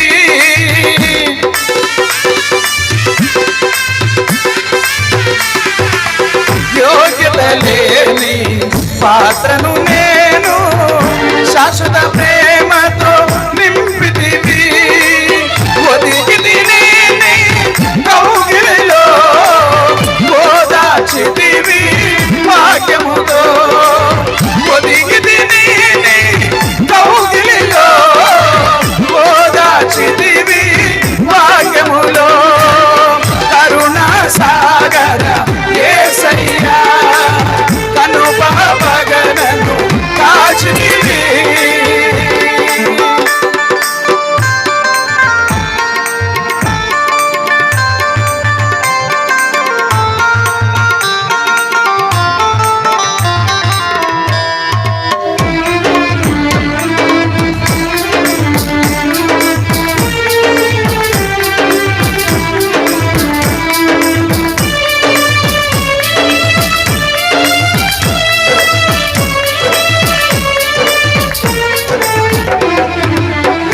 అక్షయ శ్వాసము నీ పొందుటకు సర్వసత్యములో నడిపితివి.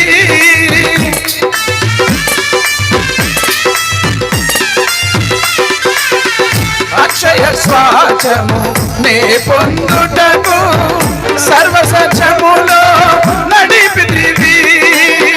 సంపూర్ణ పరచి జ్యేష్ఠులతో ప్రేమ నగరిలో చేర్చుమయా.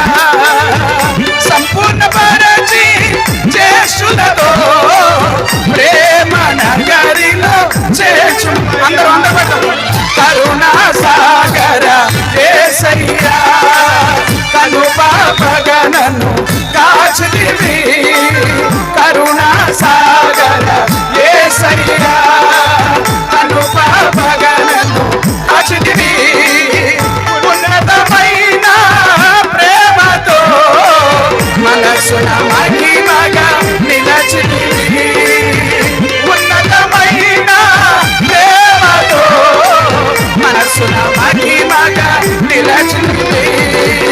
కరుణా సాగర యేసయ్యా కనుపగనను కాచితివి. కరుణా సాగర యేసయ్యా కనుపగనను కాచితివి. హల్లెలూయా.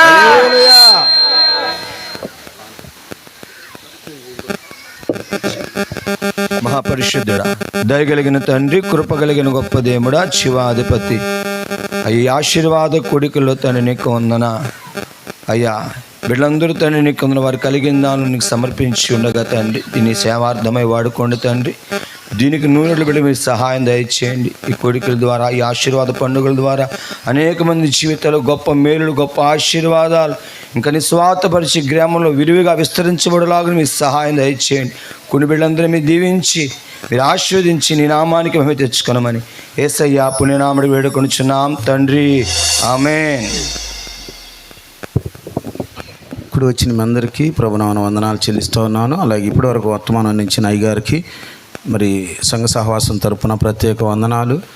దైవజనులకు కూడా వందనాలు చెల్లిస్తూ ఉన్నాను. నిజంగా ఇది ఎన్నో రోజుల నుంచి పడుతున్న ప్రయాస. ఇది అప్పటికప్పుడు అయిపోయింది కాదు. చాలా కాలం నుంచి ఎంతగానో ప్రార్థనలు చేస్తున్నాం. ప్రభా సువార్త కూడికి జరిగించాలని.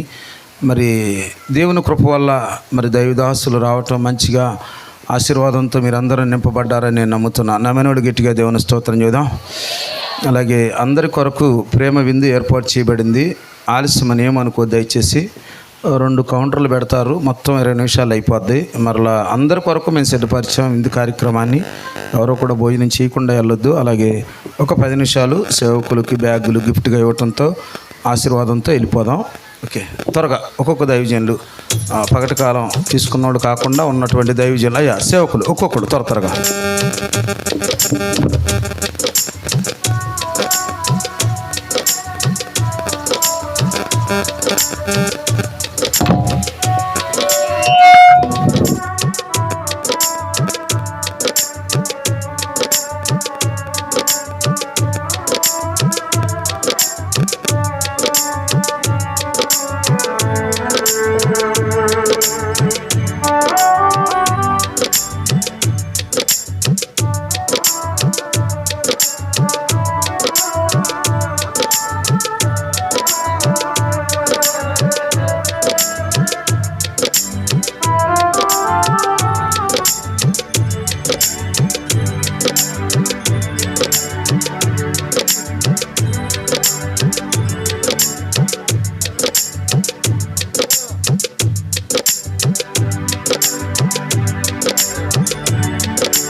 సూత్రుడా ప్రభుదాస్ గారు కూడా పాస్టర్ గారు శాలేము ప్రభుదాస్ త్వరగా వాళ్ళు ఇద్దరు కూడా రావాలి.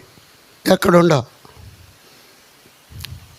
ప్రభు నామానికి మహిమ కలిగినాక ఇక్కడ శాలేము రాజు కూడా ఇక్కడ క్రీస్తు సువార్త మహోత్సవ సభలు ఏప్రిల్ నెల 14-15 పిల్లల వారిపాలెం.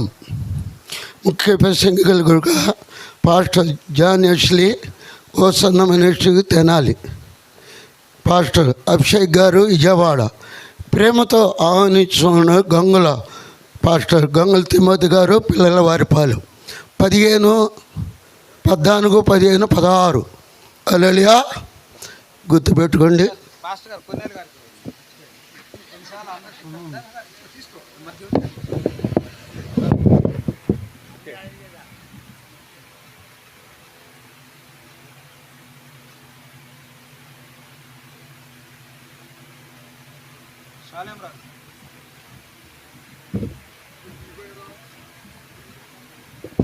గమనించండి, దేవుడు చక్కని మాట. మళ్ళా ఈ బృందంలో నుంచి మళ్ళా రాబోతున్నారా? ప్రభు చిత్తమైతే 9, 10 మళ్ళా వచ్చే మంగళ బుధవారం చెక్కవారిపాలెం రాంతల్ల గారు మన మధ్యగా రాబోతున్నారు. వీళ్ళ మేనమామ గారే. ఇదే వరవడి ఉండితే అక్కడ కూడా. కనుక మీరు గమనించి ప్రార్థన చేయండి. రేపు ఎల్లుండి మీ మధ్యకు పేపర్లు వచ్చేస్తాయి కనుక ప్రార్థించండి. 9, 10 వచ్చే మంగళవారం బుధవారం. అలాగే కోనపాలెం 24, 25, 26, 22, 23, 24 కోనపాలెం క్రీస్తురాజు గారు కూడా చెప్పి ఉన్నారు. ఆ విషయం కూడా ప్రార్థించండి. రండి. ఈ సభలో అన్ని విషయంలో మీరు ప్రార్థించండి. తిమోతి గారి మాది ఈ నెల 3 ఈ ప్రాంతంలో దేవుడు సభలు ఏర్పాటు చేశాడు కనుక ఈ సభలో జైకర్